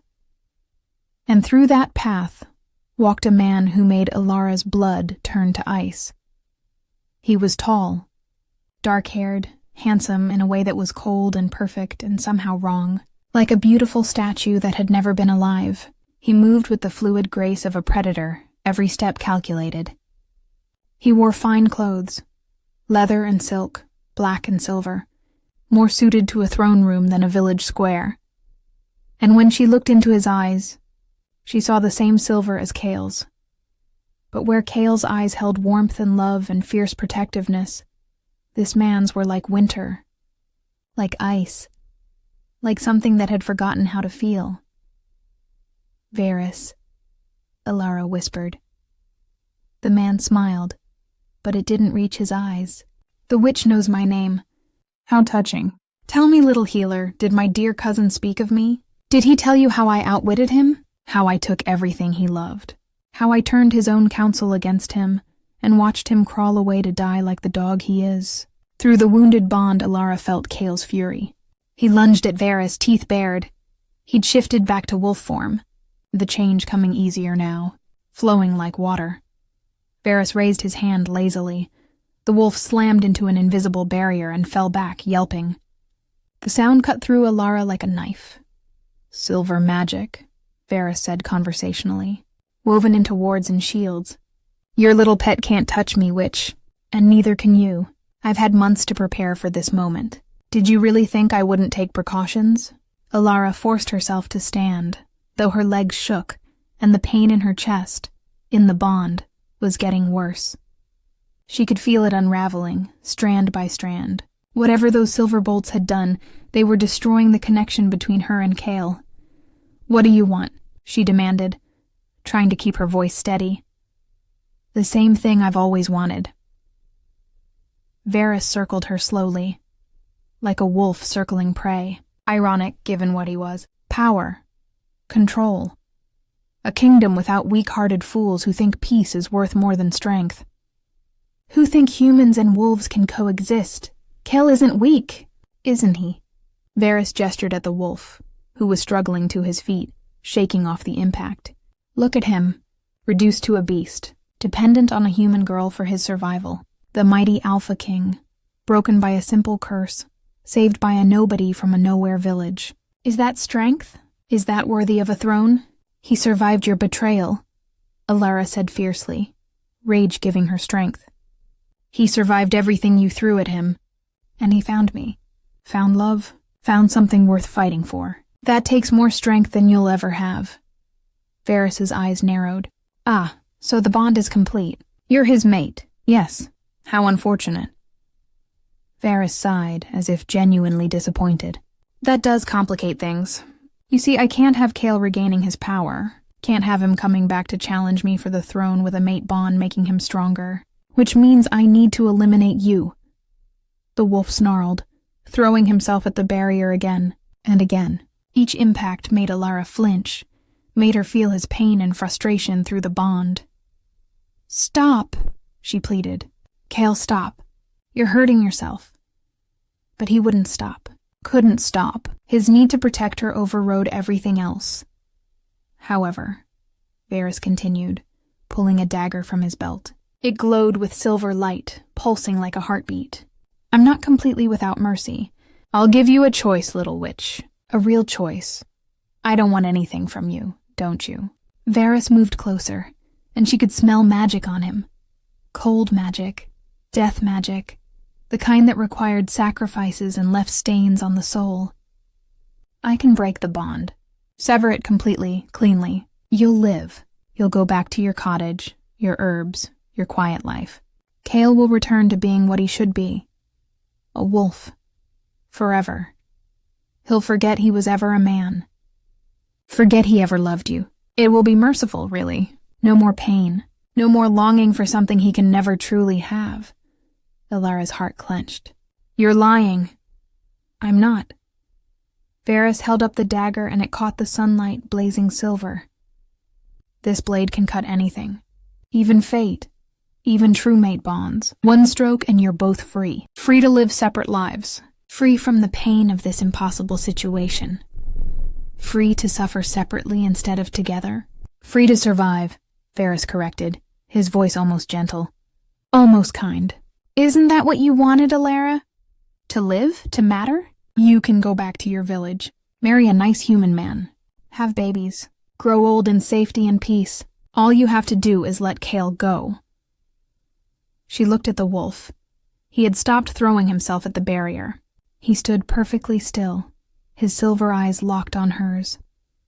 Through the damaged, unraveling bond, she felt his love, his devotion, his absolute certainty that he was hers and she was his, and underneath it all, a terrible resignation. He would let her go if she wanted to, would break his own heart to keep her safe, would choose her survival over his own happiness. No, Alara said. Varys raised an eyebrow. No? I won't let him go. I won't let you win. She turned to face Varys fully, and something in her expression made him take a step back. You want to break the bond? Then you'll have to go through me. That can be arranged. Varys raised the silver dagger, and Alara realized with crystal clarity what she had to do. The bond was breaking because of the silver magic. The arrows had damaged it, torn holes in the connection between her and Cale. But bonds could be healed. She was a healer. It was what she did. It was who she was. She healed broken things. She just had to be willing to pay the price. Magic always required a price. Her grandmother had taught her that. The bigger the magic, the higher the cost. And healing a mate bond that had been struck by silver magic. That would cost everything. Cale, she called out, her voice clear and strong. Do you trust me? The wolf's ears pricked forward. Through the bond she felt his confusion. His fear. Do you trust me? She asked again. Slowly, deliberately, the wolf nodded. Then listened carefully. Ilara took a deep breath. When I break the barrier, and I will break it, I need you to run. Get to safety. Gather allies. Come back stronger. Do you understand? She's mad, Varys muttered. The bond damage has broken her mind. Ilara ignored him. She closed her eyes and reached deep inside herself, to the place where her magic lived, the healing gift she'd had since birth. The power her grandmother had helped her nurture and grow. The magic that let her knit flesh and bone, that let her draw poison from wounds, that let her see the truth of what was broken and how to fix it. She'd never tried to heal herself before. Never tried to heal something as abstract as a magical bond. But she was about to try. She called the magic up from the depths of her soul, letting it fill her like light filling a vessel. It burned like fever, like ice, like lightning in her veins. She felt the bond between her and Cale, felt every tear and wound where the silver arrows had struck.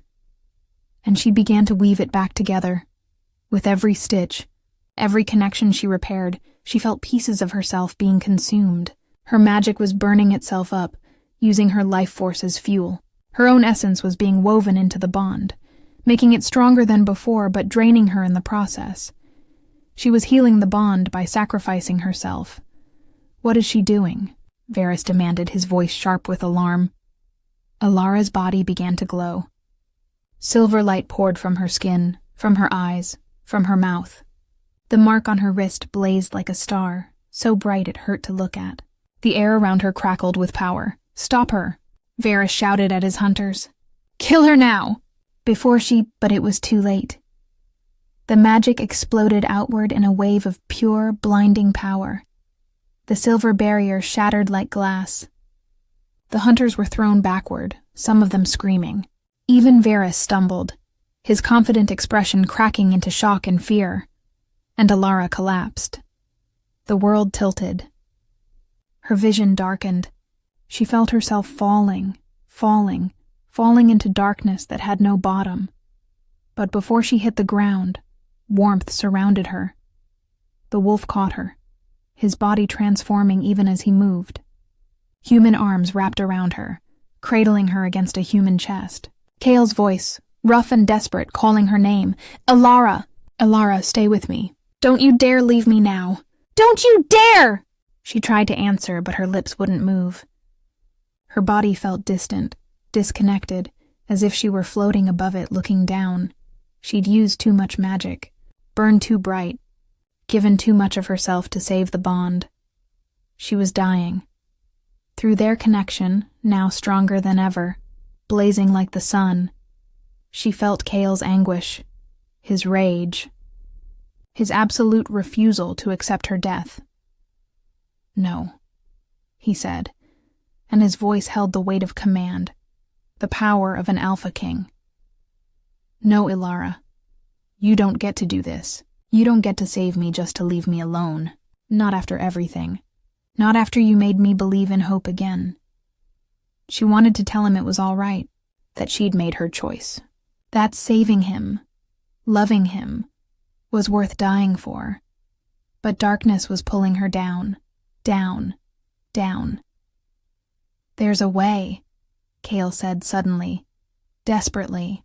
There's a way to save you, but you have to choose it. You have to want it. Do you hear me, Ilara? You have to choose to live. Somewhere in the darkness she felt him, felt his presence like a lifeline.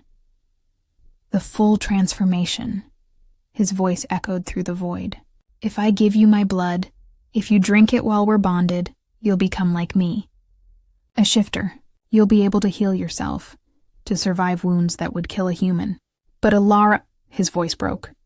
You won't be fully human anymore. You'll be something else. Something between And you won't be able to go back. Ever. Do you understand? Yes, she thought. But she didn't know if he could hear her. If you want to live, you have to come back, Cale begged. You have to fight. I can't lose you. Not now. Not when I just found you. Please, Ilara, please come back to me. In the darkness, she felt a choice crystallizing. Stay here, in the peaceful dark where nothing hurt and nothing mattered. Or fight her way back to the light, to Cale, to a life that would be dangerous and strange and utterly transformed. It should have been an impossible choice, but it wasn't. She loved him. She loved life. She loved the possibility of tomorrow, and she wasn't ready to let go. With every ounce of will she possessed, Ilara fought her way back toward consciousness. Toward Cale. Toward the bond that burned between them like a beacon in the dark. Her eyes opened. Cale's face swam into view above her, streaked with tears. Behind him she could see the village square in chaos. Hunters regrouping. Villagers running, Varys shouting orders, but all of that seemed distant. Unimportant. There you are, Cale breathed, his relief so profound it made him shake. There's my brave, stubborn, impossible mate. Are you ready to live? Really live? Ilara tried to speak, but her throat was too dry. She managed a nod. Kyle raised his wrist to his mouth. His teeth elongated, fangs now sharp and gleaming.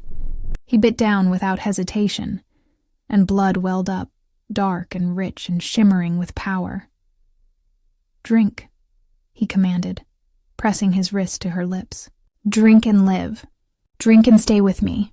Drink and become what you were always meant to be. Ilara pressed her lips to his wrist. The blood tasted like copper and magic and moonlight. It burned going down, burned like liquid fire spreading through her veins. But this time, instead of consuming her, it rebuilt her. She felt her wounds healing, the exhaustion vanishing, strength flooding back into her limbs, and she felt something else. Something wild and primal awakening inside her. The wolf, her wolf, the other half of her soul that she'd never known was missing. Pain lanced through her body. Her bones ached. Her skin felt too tight. Every nerve ending screamed as her body began to change, to reshape itself into something new. Ilara gasped and sat up, pulling away from Cale's wrist. She felt different, stronger. Her senses were sharper. She could hear heartbeats in the crowd, could smell fear and sweat and magic on the air, could see every detail of the world with impossible clarity. I can feel it, she whispered, staring at her hands. They looked the same, but she could feel the potential coiled inside her. The ability to shift, to become the wolf. It's part of me now. Forever, Kyle said, pulling her against him, laughing and crying at the same time. You're mine forever now. My mate, my equal, my queen. Your queen, she repeated, and she liked the sound of it, liked the way it made her feel powerful and protected and precious all at once. A crossbow bolt whistled past their heads, burying itself in the ground inches away. Kyle was on his feet in an instant, pulling Ilara with him. They stood together facing Varys and his hunters, but everything was different now. Ilara didn't feel afraid, didn't feel small or weak or helpless. She felt like fire, like lightning, like something that couldn't be broken because she'd already been broken and remade. You made a mistake, she called out to Varys, her voice ringing clear across the square. You thought breaking us would make you stronger. But all you did was forge us into something unbreakable. Varys's face twisted with rage. Kill them both. I want their heads. I want proof that they're dead. The hunters charged. Cale transformed, his body flowing from human to wolf in a heartbeat. But this time, Ilara transformed with him. The change was instinct. Natural. Her body knew what to do, even though she'd never done it before. Bones reshaping, fur erupting from skin, 4 legs instead of 2. the world exploding into scent and sound and sensation beyond anything human. She was a wolf, smaller than Kale but just as fast. Her fur was silver white, gleaming like moonlight, with traces of blue like winter frost. Through their bond, she felt Kale's pride. His joy, his fierce satisfaction. "You're magnificent, my mate, my queen, my everything." Together, they fought, and they were glorious. Kale was all controlled fury, taking down hunters with brutal precision. Years of combat training, decades of experience channeled through instinct and rage. He was a king remembering how to rule, a warrior remembering how to win. Alara was speed and grace, moving like water through the chaos. She relied on instinct, on the wolf magic singing in her blood, on the bond that let her know where Kale would strike before he moved. She was healing made weapon, gentleness turned to fury. Every hurt she'd ever endured transformed into strength. They fought as one being. Alpha and mate, king and queen, and they were unstoppable. The hunters fell back, their confidence crumbling. These weren't the easy targets they'd expected. This was something else. Something terrifying. The villagers watched in awe. Some cheered. Others wept. All of them understood they were witnessing something legendary, something that would be told in stories for generations. Only Varys remained standing, his silver dagger still gleaming in his hand, his face pale with fury and dawning fear. "This isn't over," he snarled. "You think winning one battle means anything? I have an army. I have a kingdom. I have resources you can't imagine. I'll hunt you to the ends of the earth." Kale transformed back into a man, naked and bloodied but unbowed, his silver eyes burning with cold rage. "Let him go," he said quietly. Alara, still in wolf form, made a questioning sound. "Let him go," Kale repeated, his voice carrying across the square, so he can run back to his stolen throne and tell everyone what happened here.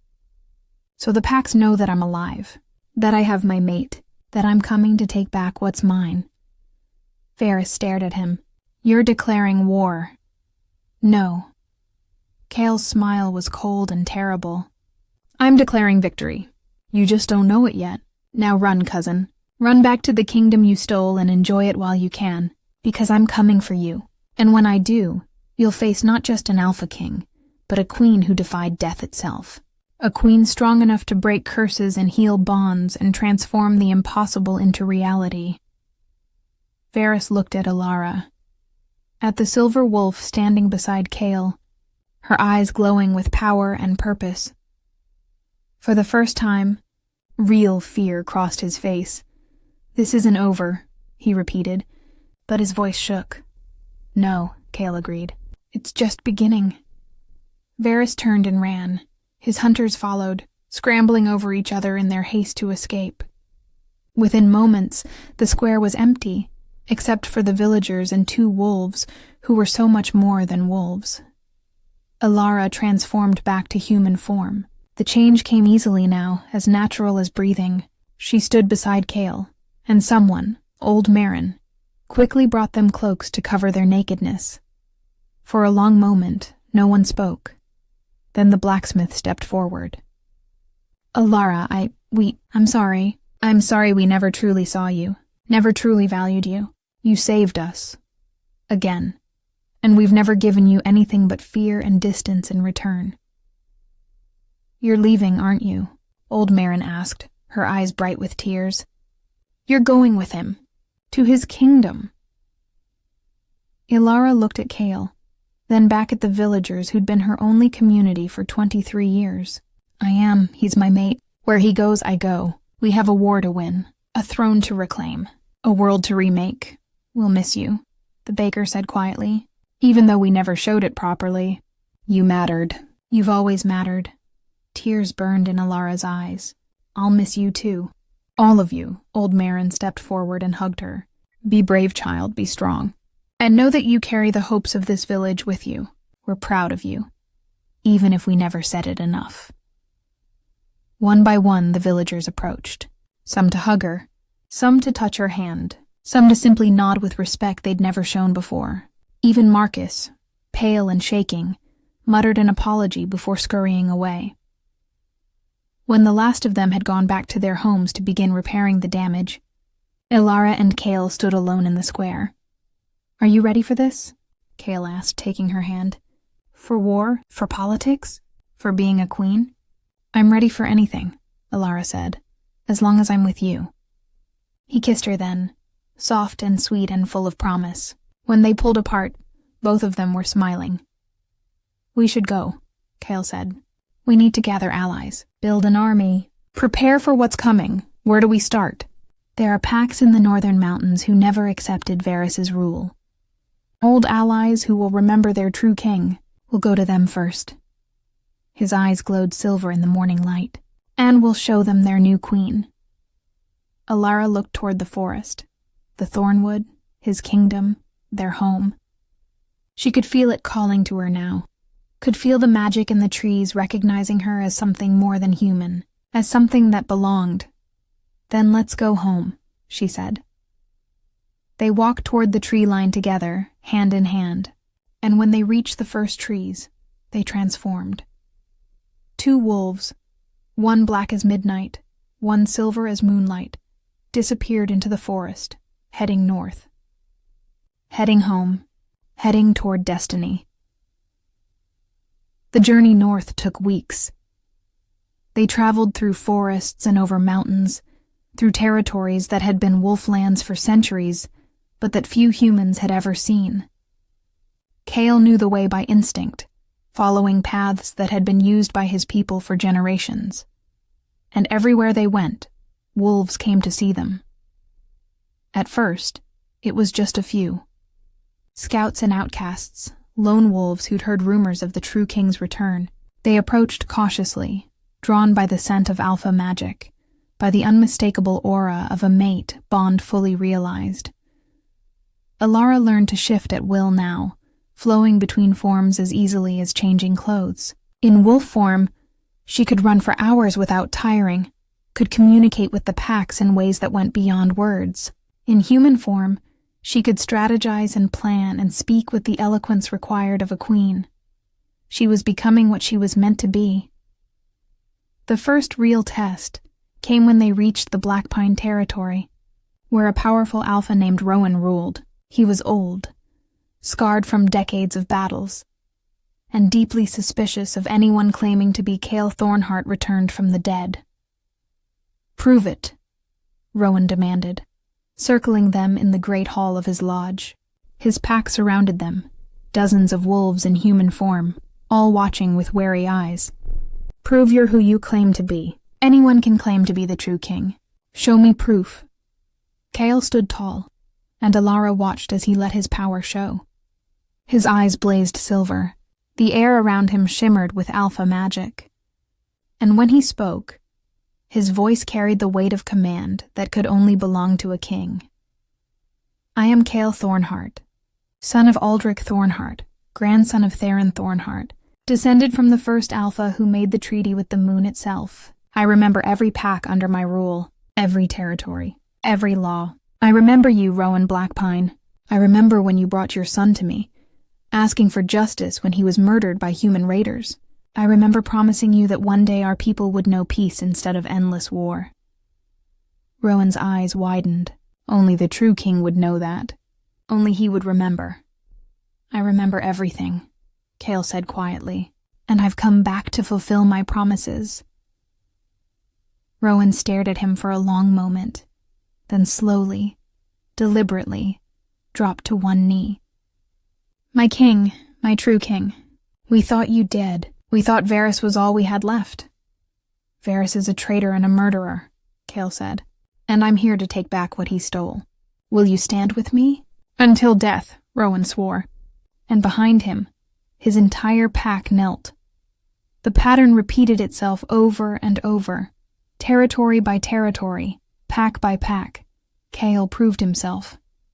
And everywhere they went, Ilara proved herself too. She healed the sick and wounded, She mediated disputes with the wisdom of someone who'd spent years caring for a fractious village. She showed the packs that she was more than just the king's mate. She was a leader in her own right. Some of the wolves were skeptical at first. A human-born queen? It was unprecedented. Unnatural, some whispered. But they changed their minds when they saw her fight. When they saw her shift with a grace that rivaled wolves born to the form. When they felt the strength of the mate bond between her and Kale, a bond so powerful it made even the oldest. Most traditional wolves acknowledged that fate had chosen well. By the time they reached the Frost Peak Mountains, where Kale's original stronghold stood abandoned, they had an army, 300 wolves. Not as many as Varys commanded, but enough. And more were coming every day, drawn by word of the true king's return. The stronghold was a massive fortress carved into the mountain itself, its walls black stone, its towers reaching toward the sky like accusatory fingers. It had been Kale's home for decades, the seat of his power, the heart of his kingdom. Now it stood empty, claimed by Varys but never truly occupied. As if even Varys knew that this place belonged to someone else. Alara stood beside Kale on the approach, both of them in human form, wrapped in furs against the mountain cold. "It's beautiful," she breathed. "It's home," Kale said, and she felt his longing through the bond. Or it was, before everything fell apart.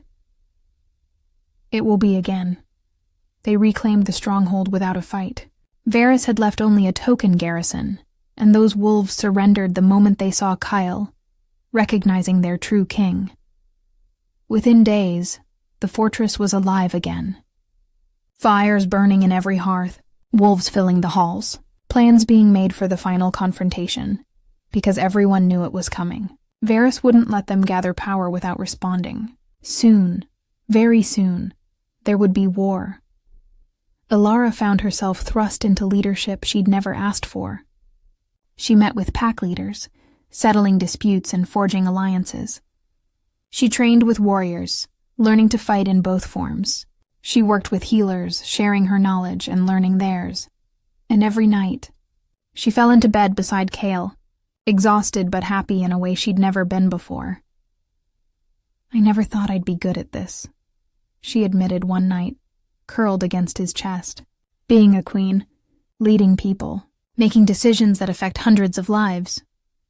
"You're extraordinary at it," Kale said, stroking her hair. "You always were a leader. You just never had anyone to lead. I'm terrified I'll make a mistake, that I'll get someone killed." "You will make mistakes," he said honestly. "We both will. That's what it means to be human, or wolf, or whatever we are now." He tilted her chin up to look at him. "But we'll make those mistakes together, and we'll fix them together. That's what mates do." "Together," she echoed and kissed him. Their relationship had deepened over the weeks of travel. The bond between them was constant now, a warm presence in the back of her mind, letting her feel his emotions, his thoughts, his love. They could communicate without words, could coordinate in battle like two halves of one being. And in the quiet moments, in the nights when they were alone, they explored each other with tenderness and passion, learning every scar, every story, every dream. Alara had never known she could be this happy, this complete, but happiness, she was learning, was fragile. 3 weeks after they reclaimed the stronghold, scouts brought news. Varys was marching north with his full army. 800 wolves, experienced warriors, magic users, and worse. He'd hired human mercenaries, bringing iron weapons and silver bolts, things that could kill even the strongest shifter. "He means to end this," Rowan said grimly at the war council. "End us. Let him come," Kale said, his voice hard. "We'll be ready." But as the council continued, planning defenses and strategies, Alara felt a growing unease. Something was wrong. Something the bond was trying to tell her. That night, she dreamed. She stood in the thornwood, in the clearing by the river where she'd first found Kale. but the water ran red with blood. The trees were burning, and in the center of it all stood Varys, holding his silver dagger. "One of you must die," he said, his voice echoing. "The curse requires balance, a life for a life, a king for a king, or a queen for a kingdom." Elara woke gasping, her heart pounding. Beside her, Kale stirred. "What's wrong?" "A dream." Just a dream, but it wasn't just a dream. She knew it in her bones. Over the next few days, the unease grew worse. She found herself touching the mark on her wrist constantly, feeling it warm beneath her fingers. The bond felt strange, not weakening, but changing somehow, as if it were preparing for something. She tried to tell Kale, but every time she started, the words wouldn't come. Some magic was stopping her, some part of the curse that still lingered. Varys arrived at the full moon. His army spread across the valley below the stronghold like a dark tide. Hundreds of wolves, dozens of humans with their cruel weapons, all of them ready to kill. Kale stood on the battlements, Elara at his side, looking down at the enemy. "Last chance to surrender, cousin," Varys called up, his voice amplified by magic. "Give yourself up, and I'll let your followers live. Let them scatter. It's you I want. Just you." "He's lying," Elara said through gritted teeth. "I know." Kale's jaw was set. "But we fight anyway. We fight because this is right, because our people deserve better than a tyrant." The battle began at moonrise. It was chaos, beautiful and terrible and savage. Wolves clashing in the darkness, human and animal forms intermingling, the clash of steel, the scent of blood, the sounds of death. Elara fought beside Kale, their bond letting them move as one. She was fast, vicious, using everything she'd learned over the past weeks. She saved lives with her healing and took lives when necessary, becoming the warrior queen her people needed. But the enemy kept coming. Too many. Always too many. And then she saw him. Varys, cutting through their forces like a knife through silk. Heading straight for Kale. "No!" Elara screamed, but it was lost in the noise of battle. The two alphas met in the center of the carnage, Kyle and Varys, circling each other, silver eyes blazing. One in wolf form, one in human form, both radiating power. "It didn't have to be this way," Varys said, and he almost sounded sad. "You could have stayed dead, could have lived out your life as a wolf in peace. Why come back? Why fight for a throne you were never strong enough to hold?" "Because it's mine," Kyle snarled, his wolf voice harsh and guttural. "Because you're a kinslayer. Because justice demands it." "Justice?" Varys laughed. "There is no justice. There's only power. Let me show you." He raised his silver dagger. But before he could strike, something else happened. The earth trembled. The moon overhead suddenly blazed brighter, so bright it turned night to day. And a voice spoke, ancient, vast, belonging to no human or wolf. "The curse demands its price." Everyone stopped fighting. Even Varys froze, his dagger half raised. "What?" Kale started. "The curse was paid with blood. It must be ended with blood. A life for a life, a sacrifice freely given." Elara understood then.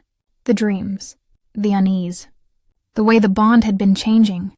The curse that had been laid on Kale required a death to break. Someone had been sacrificed to create it. Now someone had to be sacrificed to end it completely. Otherwise, he would always be vulnerable, always half-cursed, always at risk of being bound again. "No," Kale said, understanding flooding through the bond. "No. There has to be another way. Choose. The king or the queen. One must die that the other may live free." Varys smiled slowly. "Perfect. The universe itself demands one of you die. So much for your love conquering all." Elara looked at Kale. Through the bond, she felt his desperation. His refusal. His absolute certainty that he would die before letting her be harmed, and she made her choice. She'd always been good at making impossible choices. Before anyone could react, before Cale could stop her, Alara shifted to human form and ran, not away from the battle. Toward it, straight toward Varys and his silver dagger. Alara, no. Cale's scream tore through the night, but she was faster, desperate, determined.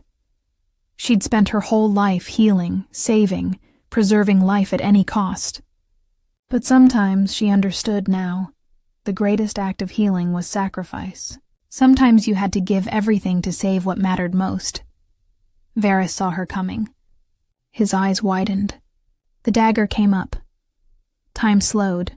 Alara felt Cale through the bond, felt him trying to reach her, felt his anguish and rage and love. I love you, she thought at him. I love you, and this is my choice. Live, be free. Be the king you were meant to be. The silver dagger plunged into her chest.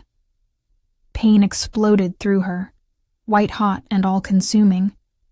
But it was distant somehow, as if happening to someone else. She looked down and saw the blade buried to the hilt, saw her blood spilling out, impossibly bright in the moonlight. Ilara! Cale's voice, broken, destroyed. She fell. But before she hit the ground, the world exploded with light. The curse broke. Not just broke, shattered. Shattered into a million pieces that dissolved like smoke, like dreams, like morning mist under the sun. She felt it through the bond, felt every chain that had bound Cale snap and fall away. He was free. Completely, utterly free, and she was dying. Cale caught her before she hit the ground, cradling her in his arms. He'd shifted back to human form, and tears streamed down his face. No. No, Alara. Stay with me. You don't get to leave. You don't had to, she whispered, blood on her lips. The curse. You're free now. Finally free! I don't want to be free without you! His voice broke. You're everything. What good is freedom if I lose you? Around them, the battle had stopped. Both armies stood frozen, watching their queen die in their king's arms.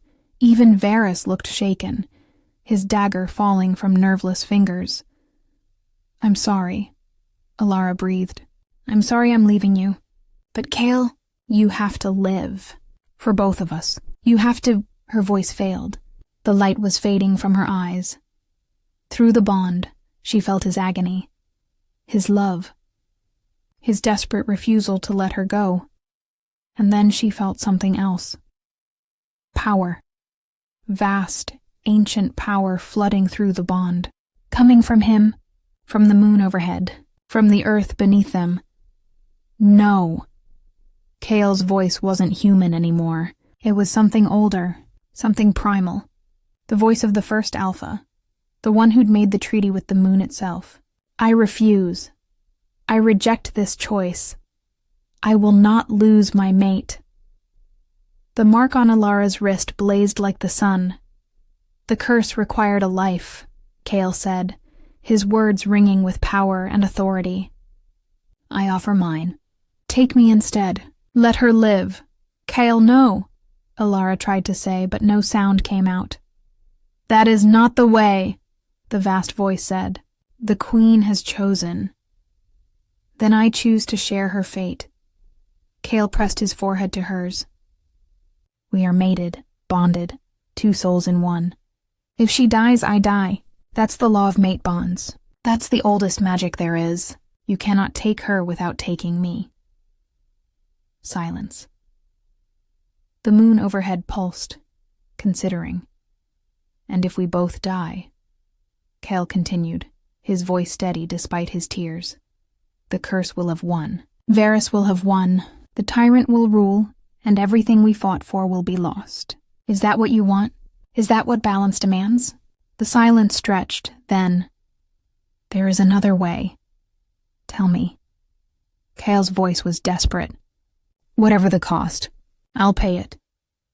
The curse required a death, but death is not the only sacrifice. Are you willing to give up your immortality? Your ancient power to become mortal as she is. Alara's eyes widened. Shifters didn't age the way humans did.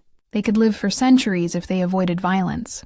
Kale was already over 200 years old, though he looked like a man in his prime.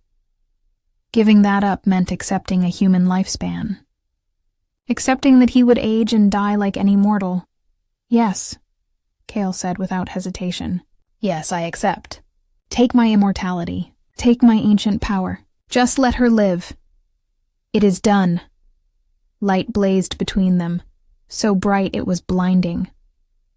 Alara gasped as the silver dagger dissolved, the wound in her chest closing. Power flooded into her. Not just her own life force returning, but something else. Something from Kale. His immortality, his ancient magic, flowing through the bond and into her. She was healing. More than healing. She was being transformed again. When the light faded, she was alive. Gasping and whole and pressed against Kale's chest. You're alive, he sobbed. Thank the moon and stars you're alive. What did you do? She asked, her voice hoarse. Kale, what did you do? I chose you. He kissed her forehead, her cheeks, her lips. I'll always choose you, every time. Forever. But your immortality means nothing without you. He pulled back to look at her, his silver eyes still bright, but changed somehow. More human. I'd rather have 50 mortal years with you than 500 immortal years alone. Around them, the battlefield was silent. Every wolf, every human, every witness to what had just happened stood in awe. Varys, still standing where his dagger had been, looked between them with an expression of complete disbelief. You gave up immortality. For a human. For her. She's not just human, Kale said, rising to his feet and pulling Alara with him. She's my mate, my queen, my everything. And yes, I gave up immortality. Gladly. Because love is worth more than eternal life. Purpose is worth more than power. And she is worth more than any throne or kingdom or magic. He turned to face the armies. Let everyone here witness. I am Kale Thornheart, Alpha King. I have broken the curse. I have reclaimed my throne.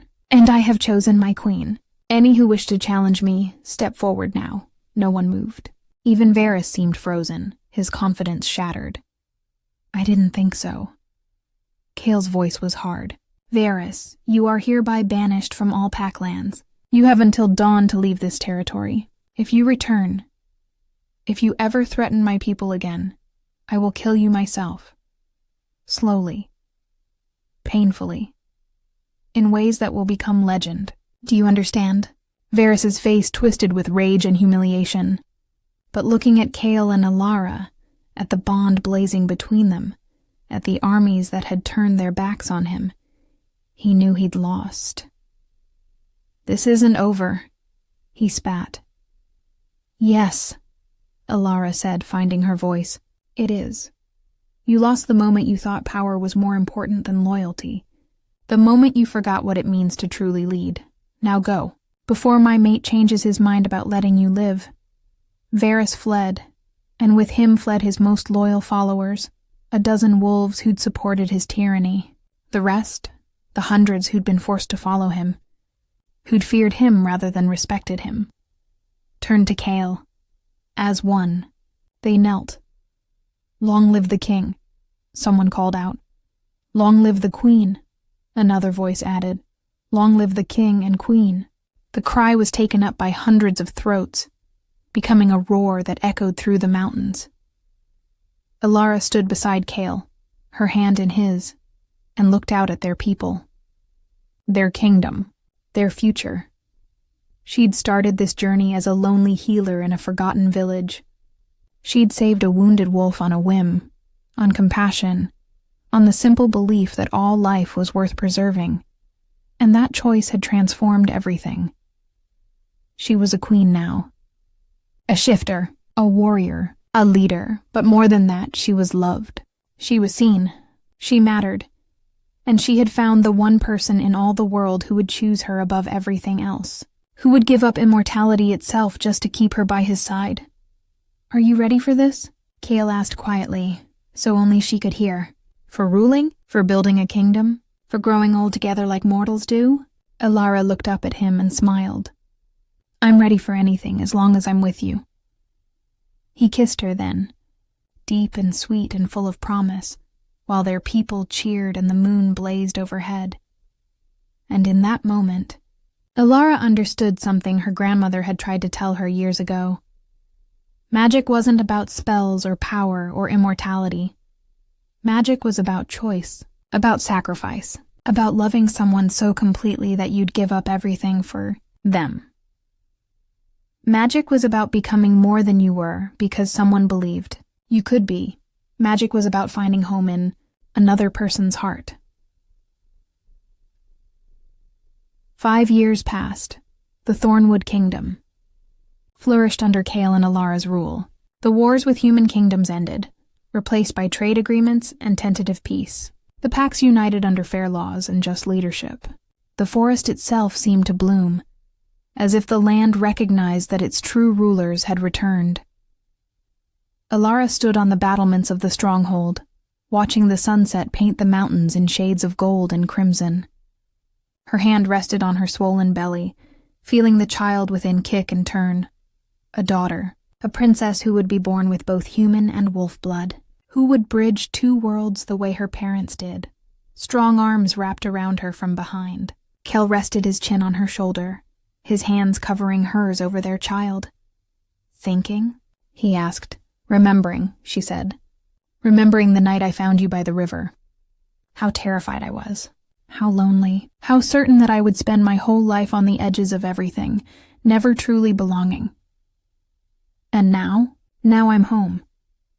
She turned in his arms to face him. You're my home, Kale. You and this kingdom and our child. This is where I was always meant to be. He kissed her softly. I love you. I will love you until my last breath and beyond. Even though I cost you your immortality. Especially because of that. He smiled. Growing old with you will be the greatest adventure of my life. Watching our child grow, building a kingdom together, having enough years to matter, but few enough to treasure each moment. I wouldn't trade it for anything. Behind them they heard laughter. They turned to see Rowan walking toward them, followed by several pack leaders.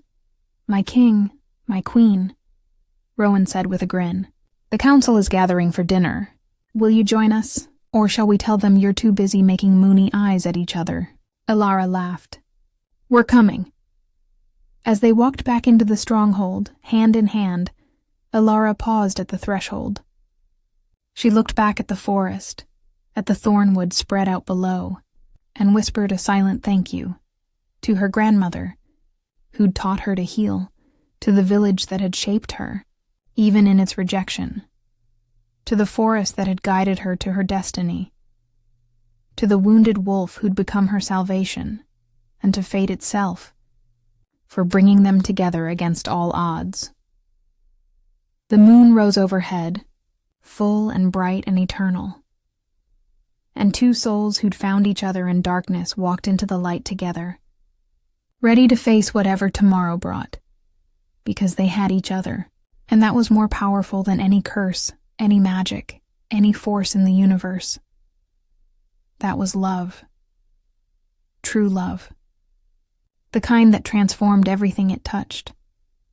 The kind that made queens out of healers and chose sacrifice over safety. The kind that lasted forever. Even in mortal hearts. They say that under the blood moon, the forest chooses its next sacrifice.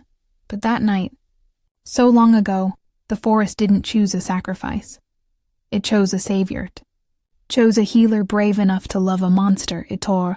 Chose a girl who became a queen, and the wolf who had been a king found his way home at last, not to a throne, but to her, always to her, through mortal years and beyond, through every sunset and sunrise, through battles won and losses mourned, through joy and sorrow and everything in between. They chose each other, again and again, every day, and that, more than any magic, more than any destiny, more than any curse or blessing or ancient power, that was the truest miracle of all.